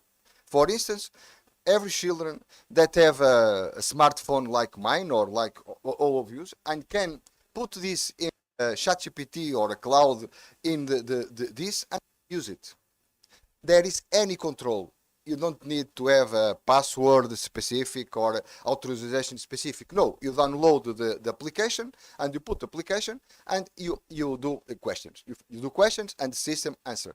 So this is a huge problem, because the universities, higher education, need to understand how we'll handle with this problem when these students that are today in the primary school, 10 years later, how will treat or handle this kind of students. Our teacher and learning process is adequate to this kind of tools? Of course not. Why? Because the teacher, I'm sorry for the teacher in the front line, you don't like to change our way to think, our way you work. It's normal. It's not in India, in China, in Portugal. It's over the world, because the teacher have the idea that have learned everything and don't need to change. No, it's wrong. All the days with the rate at these new applications appears, you need to change our way to teach this new generation. This new generation today, but I'm concerned with generation that come to us in 10 years or in 20 years. It will be a huge problem that you need to start from now to understand the best way to treat this kind of problems. So the university needs more than of the solutions, a study early, and you can see this report. It's very, very problematic. Why? Because the Michigan Institute of Data Science, 70% of 19 faculty lack practical experience. It's not, as I told you, it's not in China, in India, or it's in all country, in country like States Units of America. Okay, but if you compare this figure with figure students, the students have more active and use the applications. 63.4 press have used AI tools for academic purpose. So the problem is how will control if the students are using this tool to produce the homework or produce the work that delivered to the teacher and the assessment. How are concerned? Sorry.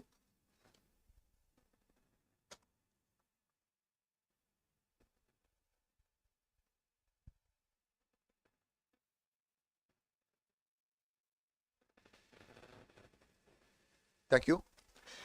So, but the problem, it's worse when you observe this with some carefully. Why I told that? Because you need to think or to learn or to develop some skills to infront this kind of tools. As you can see in the right side of slide, is a paint from Socrates when he was killed by these thoughts. This is a really paint in a moment. Why? Because you need to teach students these skills, critical thinking. If you have the critical thinking, I can observe if the answer of AI tools it's right or is wrong. Okay? It's right or is wrong. The problem, the core problem, it's here. When I receive an answer from the AI tools, I need to believe or not. I need to use it to my work, to my assessment or not. The problem is here. So this is a problem. My question is, in the countries, old world, you are teaching the children to have critical thinking? This is the question. Because the skills will be more important than ever. Because we need to know if the answer that we receive from the AI tools, it's good or it's wrong. And in the sometimes the answer diverges a little bit, but this little bit could have implications very, very impressive in our life, in our studies. For instance, imagine if you use the open this kind of tools to the medicine. Okay, you have a problem in your lungs, and the AI said, no, your lungs is good. If you don't know how can read the picture without the technology, how can believe or not in the AI tools? I don't want that you don't believe. I know. I want you care about you believe and how you believe in this kind of answer from AI tools. So, but why this is important?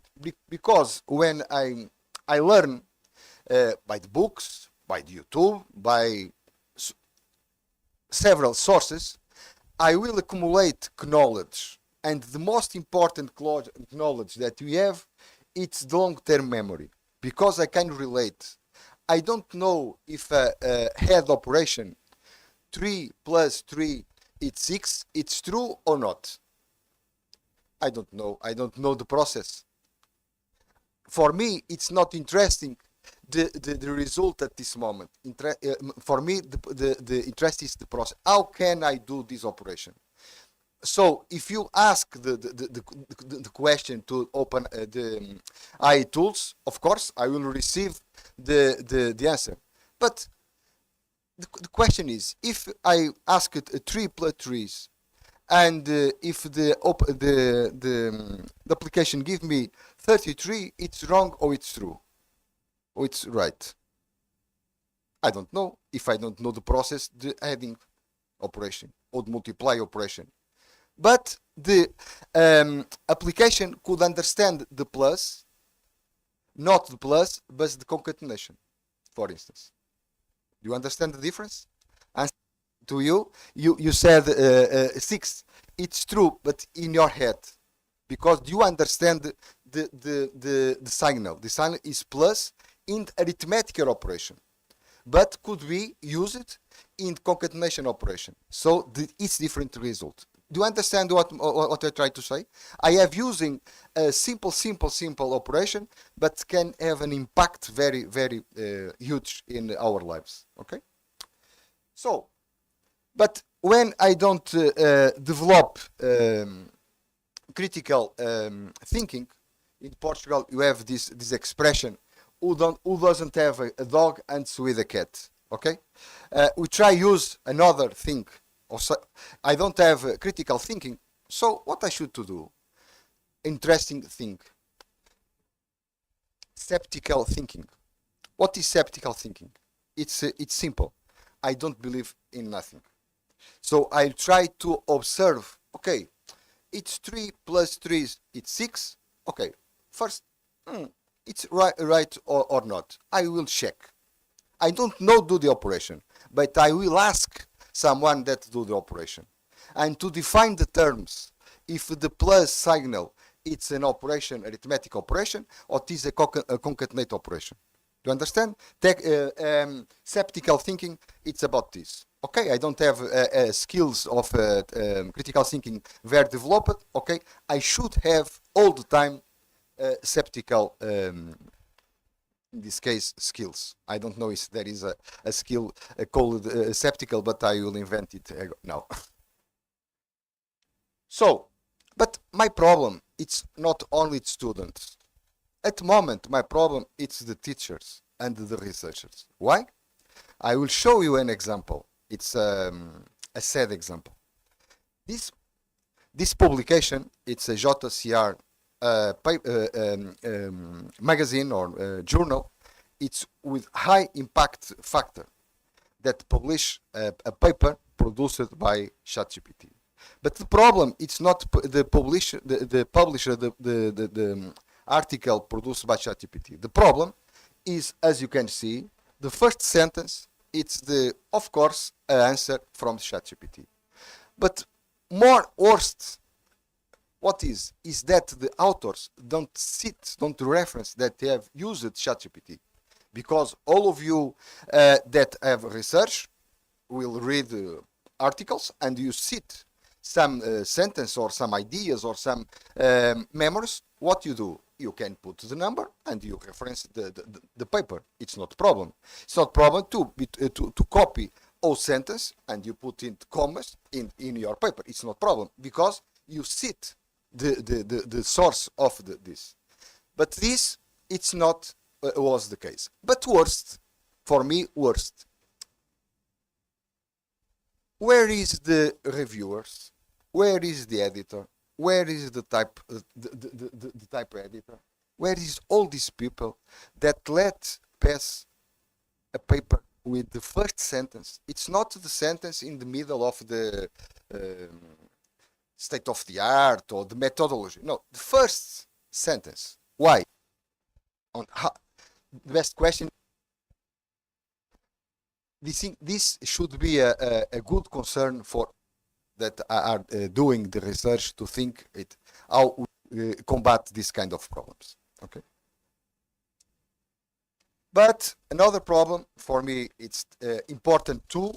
It's we try to combat it along the time. It's the technology divide. Okay, rich countries, poor countries, developing countries, etc., etc. But these kind of tools show us that everybody wants to use it with a free manner. It's wrong, completely wrong. I will show you, show that it's not true. This university in America, Arizona State University, try to implement some kind of OpenAI, ChatGPT tools for students, for the faculties, and to increase the operations, basic operations. But when they was produce the costs, if you use to the 5,000 members, you use 1.2 million per year. But if you provide the same to the students, these students, the cost will be 34.8 millions. One only for ChatGPT 4 only. But if you want to have more applications to produce pictures, to produce movies, to do math, to do statistics. Do you think how impact this has in your budget, whole budget? In this case, 9% of the budget, annual budget of the university. So, what will receive from here? The gap between the poor and rich will rise. Will rise. So, but not everybody knows that there is things good and there is things wrong. But I will show something good too. You need to use ethical issues of IE in the education IM. The UNESCO has worked a lot with this and divide this in two dimensions: a global level, global dimension, and individual dimension. In the case of the global dimension, identify 6 challenges that is need to observe and produce. In this case, comprehensive public policies. Okay, you have here the representative of a public policies. Okay. Inclusion and equity, preparing teacher for AI-driven education. I will do a question, but I don't want your answer. How many of you have received training in AI application last year? No, I don't want the answer. Development of inclusive and the quality data systems, because you provide data to the systems, okay, to receive answer. The question is, where is my data? Who control my data? What my data are using to do what? It's all question that you need to have some concerns. Making research significant, guarantee the ethics and transparency in the collection, use and dissemination of data. In the case of individual level, the problem is the same: critical social disadvantage, who has access or who don't have access, systematic prejudice dissemination, inequality for marginal groups of students, and complex ethical issues related to the privacy and bias in data collection and processing. I would like some help from you to tell me the time, if I have, how much time I have yet. No, you don't know? Because I will speak here all the day if you don't tell me. Okay, let's go.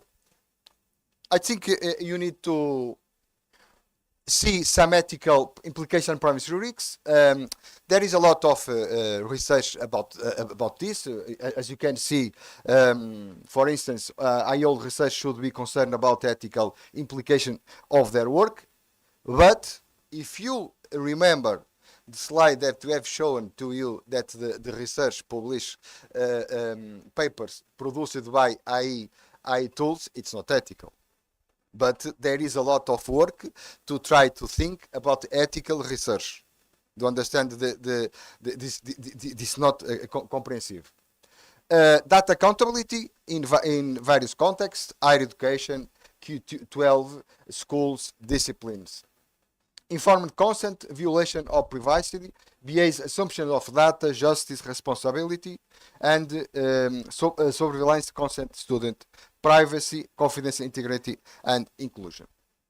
So I will to change some ideas, because I would like to show you some principles: governance and administration, transparency, accountability, and sustainability and proportionality, privacy and safety and security and inclusion.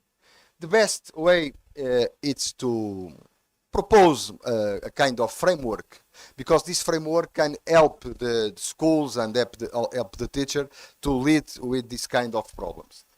The 3 educational outcomes, what you are expecting? Yes. 5 minutes? Okay, 5 minutes. I will speed. Okay. 20. Okay, no problem. Okay. Only 5 minutes. I will pass 100 slides next 5 minutes. Very, very quickly: educational outcomes, ethical practices, equity and inclusions, and this kind of a framework. It's a type. It's not the you should use this framework. It's try to include all these objects. Like what? For instance, teaching and learning. How impact this will have? Instruction. How will instruct the students use it? Teacher expertise. There is or not expertise in the teaching. Critical thinking. It's very, very important. Learning design. Academic integrity. And human and social well-being. For instance, well-being, this diversity of perspectives. Of course, if you have a person from India, from Japan, from China, from United States, or from Europe, the perspective will be different. So you need to work all together to have a good solutions. Human rights, of course, and transparency. Information and support. Where is the information? How can support the students and teachers? Disclosure, explainability. Disclosure, for instance, if I want to remove all the data from OpenIE tools, how can I do? I can do. It's not possible. Justice, accessibility and inclusion, equity and access, non-discrimination, cultural and intellectual property, and responsibility. Human responsibility, reliability, monitoring, contestability, privacy, safety and security, privacy and data protection, privacy disclosure, protection of student contribution, the work that students have done, it's been in the university, it's been with there, where is this work, cybersecurity and resilience, copyright compliance, it's of course the problem. I will finish, 2 minutes more to finish. I will show this application. This application, it's very, very useful, but it's not good application to introduce without the traditional schools. As you can see,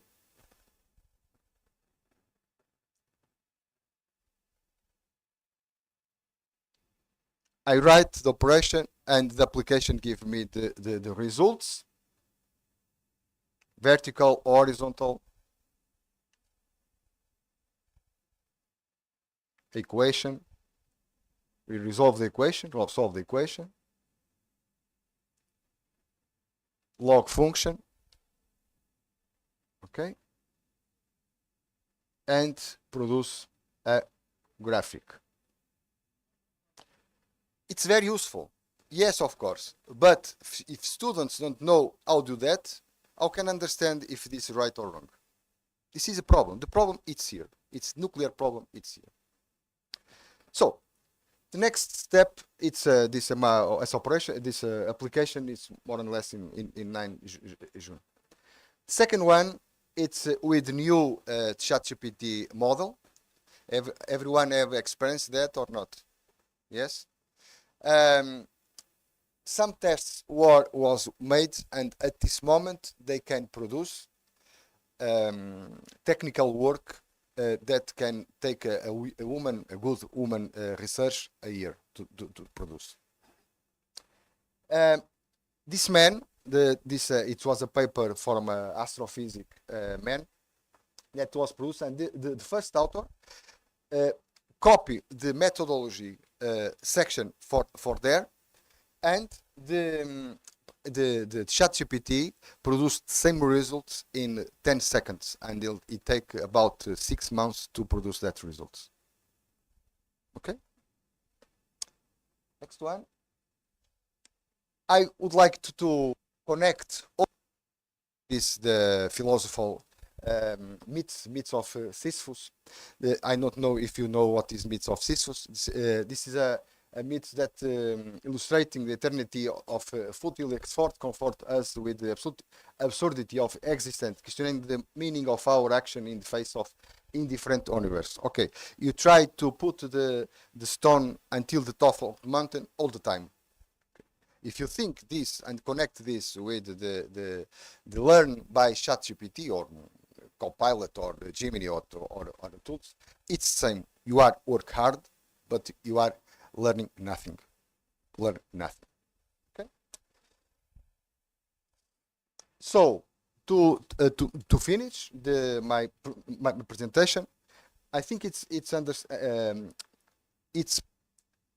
the last word and the sentence that I think you should think about, it's the integration of plant intelligence in the education rise similar concerns about the MITES. Where assess the immense amount of information does not guarantee development of critical or ethical judgments. Okay? You can have in my house thousands of books, but if I don't read anyone, I don't know all that knowledge. But I have books in my house. So, in conclusion, to finish my presentation, education based solely on the accumulation of data without ethical guidance may result in a purposeless cycle where proper understanding and application of knowledge are lost, highlighting the need for a careful balance between information and wisdom. Thank you very much for your attention.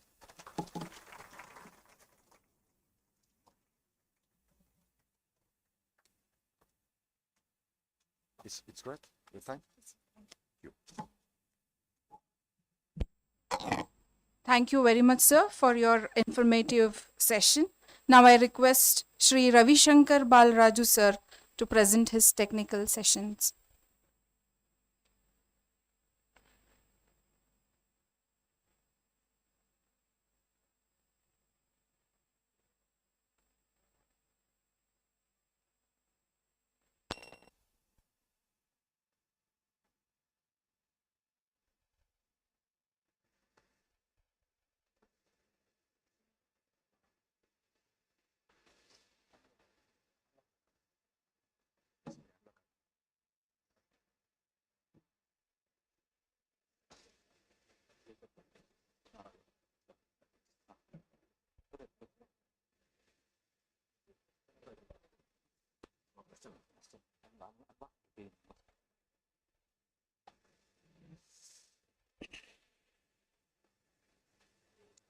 Good afternoon, everybody. Once again, I'm Ravi Shankar, and I'm from Luxoft. Just a couple of lines about Luxoft. You're able to hear me, right? Yeah.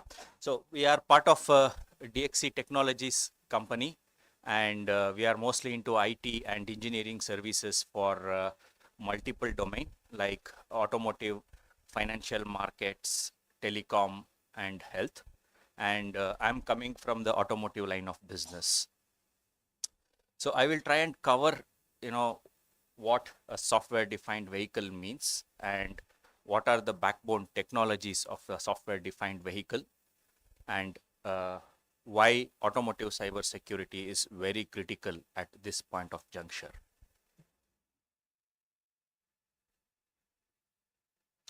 Okay. So what's a software-defined vehicle? To understand that, I would like to give a real-life incident. This happened in the year 2017 in Florida, in US. There was an hurricane, and it was called as Irma. And once there was an this hurricane, the authorities of the city informed the residents of that area that they will have to vacate, and you'll have to move out into move out of a mandatory dangerous zone. So everybody started vacating with their vehicles, and there were a lot of people who had purchased Tesla vehicle. So they were all running on a battery, and there was a huge traffic jam on the highways, and they were really worried, with such low battery, how will that, they will be able to go out of the dangerous zone. And one person who had, had this problem raised a request to Tesla that they wanted a software update. So Tesla has a feature called as a range extender. And when Tesla got to know this, what they did was they did a free software update to extend the battery range for all the vehicles in that zone. By this, they were able to get at least another 30 to 40 miles of extra mileage with the same battery charge, and most of them could go out of that zone. So this will be the future. So this is just an example what I have given, but I can cite hundreds and hundreds of examples like this. So what a software defined vehicle is, there are lots of definitions what we can find, but there are some key attributes to say what a software defined vehicle is. First thing is upgradable. So we just talked about it, right? We can do a software update as and when we need and over the air, right? Just like how your mobiles get updated with new softwares, even the cars will get updated with the new software. Second key attribute is expandable. What expandable means? If you see the historical vehicles, right? Once the OEM sells the vehicle to the end user, after that there are no any additional features or there are no additional improvements what a end user gets. So there is a complete disconnect between an OEM and end user. But with expandable, it will be that even after I have purchased vehicle, I will keep getting continuous improvements, more safety relevant features, more secured features, and a lot of new additional features which will be more very important for us. Say for example, if you take again a battery vehicle, right? Once we put a battery and then once cars are manufactured and released into the market, what is basically done is there is a lot of innovation which happens in software, like how to increase the battery life, how to improve the battery charging cycles, all these things. And these features are continuously upgraded over the air to the vehicle, which means after you have bought, your vehicle has been continuously updated with new softwares, which is basically improving the performance of the car, or it is increasing the safety of the car, or it is increasing the security of the car. And over and above that, there could be a lot of new features which you can pay and then purchase these features. And last key attribute is intelligent. So there is a lot of data which is produced inside a vehicle, and these vehicles will use this data and make some decisions on their own. For example, whenever we get into the car, we try and adjust the seat, the mirror, the infotainment settings, whatever we want, right? So BMW introduced a feature few years back where it records the driver's profile, and as soon as you enter into the car, it asks which profile I should load. So that the moment you load, the seat is adjusted, the mirrors are adjusted, your infotainment, whatever preference you have, like whichever FM you design to, automatically it will load. Also, this such profiles, it will load into the cloud. So if you enter into another car, and you can already download that profile and you can get it done. So there are a lot of such comfort features which makes the driving experience itself a very new one. So to understand a little bit more on software driven vehicles, we need to understand how the electronics and electrical architecture of automotive has evolved. Historically, if we see, so historically, if we see, we had more of a distributed architecture. So when I say E&E architecture, it basically means how the sensors in the vehicle, how the actuators, and how the electronic control units are basically designed, layouted, and how they are interconnected using cable harnesses and all. In the historical architectures, it was more distributed, which means for each function of the vehicle, there used to be a more dedicated ECU. Like, for engine control, we had one ECU. For a gearbox control, we had one ECU. For a transmission control, we had one ECU. So if you take any high-end cars, there could be, as close as 100 ECUs in the vehicle, and they're all interconnected using some communication networks like CAN, LIN, and so major disadvantage was very complex architecture, a lot of cable harnesses in the vehicle, and there is not so cross-domain communication, say for example, between a powertrain domain and an infotainment domain. And when there was, more computing power available, and when the automotive Ethernet was introduced, we moved into more domain-based architecture. So in a domain-based architecture, we will have one ECU which is dedicated for a domain. Like earlier, when we had 3 ECUs for engine control, for gearbox, and for clutch, now we'll have one ECU where all the 3 functions are put into one ECU.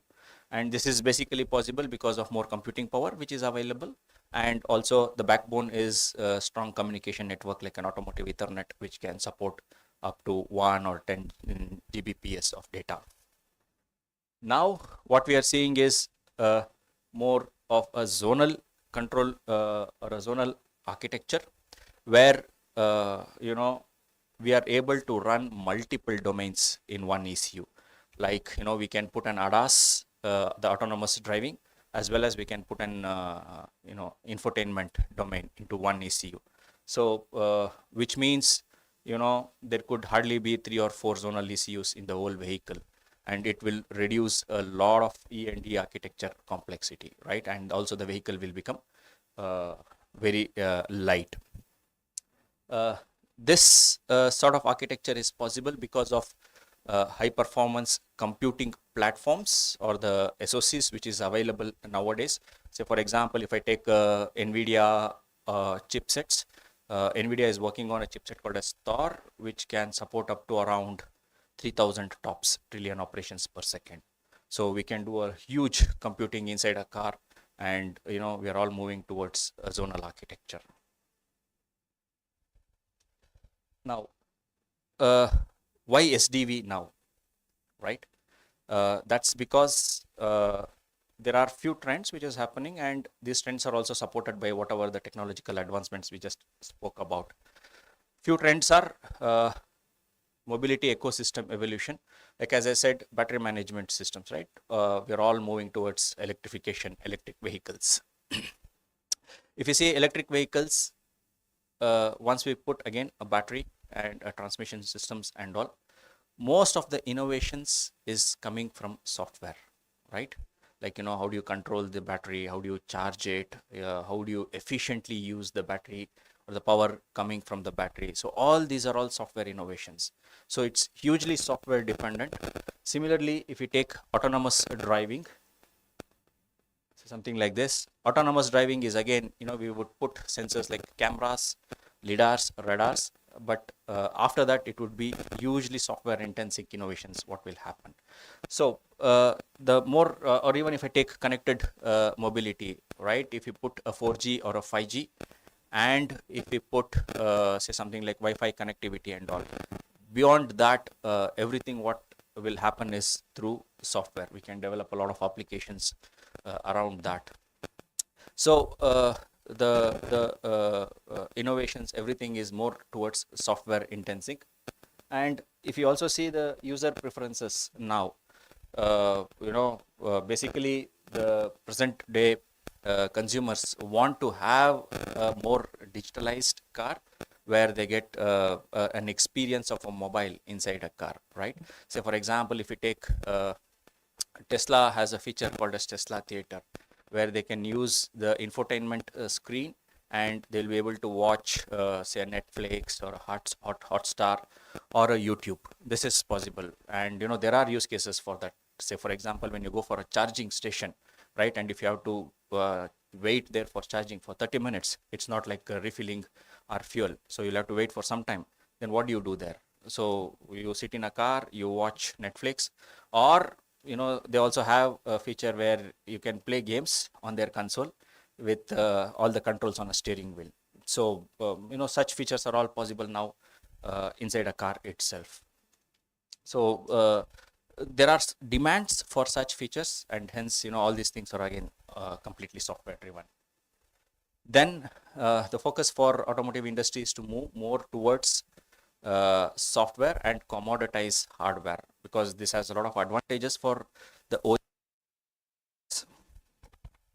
Is they will be able to make more revenue once the vehicle is already sold. If you see in present vehicles, once they sell it, they will not be able to make any revenue after it is sold. But now with software defined vehicles, they will be able to put new features, and they will be able to sell it on subscription. So that's a lot of advantages what they have. Some of the core technologies. So we talked about E&D architecture, we talked about over-the-air updates. So over-the-air updates is basically like how your mobiles are getting software updates. Vehicle will also get. There is no need for anybody to call the vehicle to the service station to do a software updates. Then cloud connectivity. So there will be technologies like 5G and all where your vehicle will be able to connect to the cloud. You can be able to connect using Wi-Fi's or BTs. Vehicles can interact with other vehicles or vehicles can interact with charging stations. So all such connectivities will be there. So this will also form a basic building block. Then artificial intelligence. So as we talked about the BMW's profiles, so there is a lot of data, so we can run a lot of AI algorithms because of which we can learn a lot of stuffs and make the driving experience itself, or take the driving experience of a car to the next level. Smart data, a lot of data is generated, and smart sensors. So when we move to a zonal controller, what we need is more smart sensors where these zonal controllers will not read the raw data, rather it will, these sensors will do little bit of processing and provide whatever data is required. They will also do self-diagnose themselves and only relevant data to the zonal controllers. Now, once these vehicles are all connected and huge compute softwares are running, which means it is actually prone to cyber security threats, right? So cyber security also forms a very, very basic building block, building technology for software defined vehicles.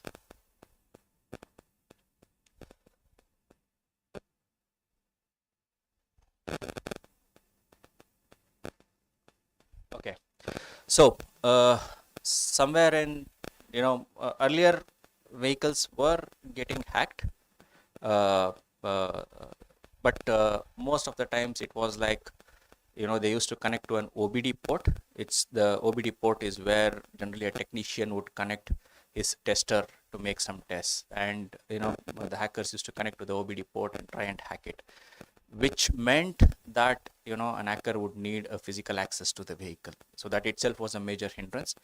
But in 2015, couple of hackers, one guy was called Miller and another one was Walazek. They both hacked a Jeep Chevrolet model completely wirelessly. Okay, what they did was they gained access, means there is also a video in YouTube and all, you can go and watch that. So they did this experiment, and there was one guy who was driving the Jeep vehicle on a highway. First, remotely they turned on the AC even without driver requesting for AC, and he was not able to switch it off.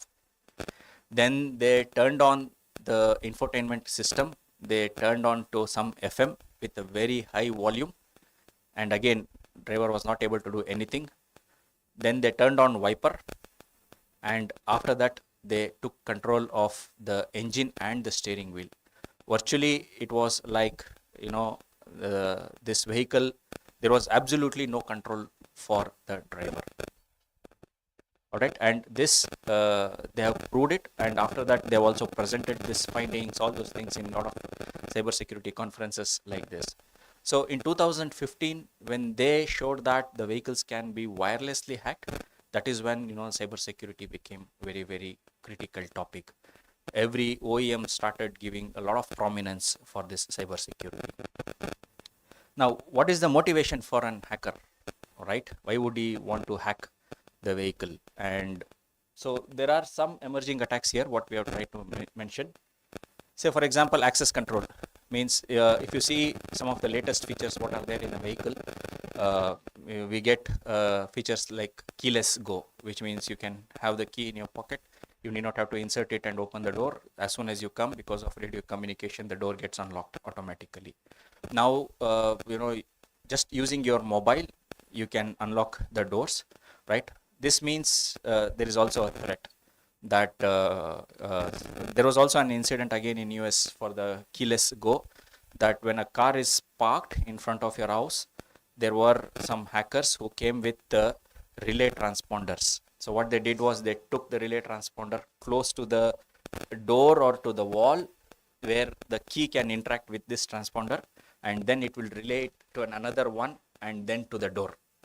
So it's like your vehicle is parked in front of your house, and just imagine that as soon as you enter into the door, if you put your key right at the door, then your transponder is able to communicate with this. They unlock the door, they have stolen it. A lot of incidents happened like this, and what I also saw was that such devices were available online as well. Okay. So that's the type of risks what we are talking about. So if such an access is available, then either they can steal the car, or probably even if they cannot take the car, you could have some valuable things inside the car. The second sort of attack is feature control, like what I said, controlling your steering, controlling your engine, controlling your vehicle has to brake. So there are cameras, all this stuff, so that it will make a proper image, and then it sees that it has to apply emergency braking, and it will apply. Now, if we get features, if somebody takes control, then there are chances that they could disable emergency braking, which means emergency braking will not work when it is supposed to work. So it is already a compromise of safety. Or they could also enable emergency braking when it is not needed, which means if you're going on an highway at around 120 kilometers, you apply emergency braking, right? Then it could happen that vehicles difficult to manage. So what they do is they put the same software for all the models and enable, disable features depending upon the model. Access to such data, such variables, and he can enable all these features by his own, which means it's a risk what the OEMs see. Last one is ECU cloning. So there are some ECUs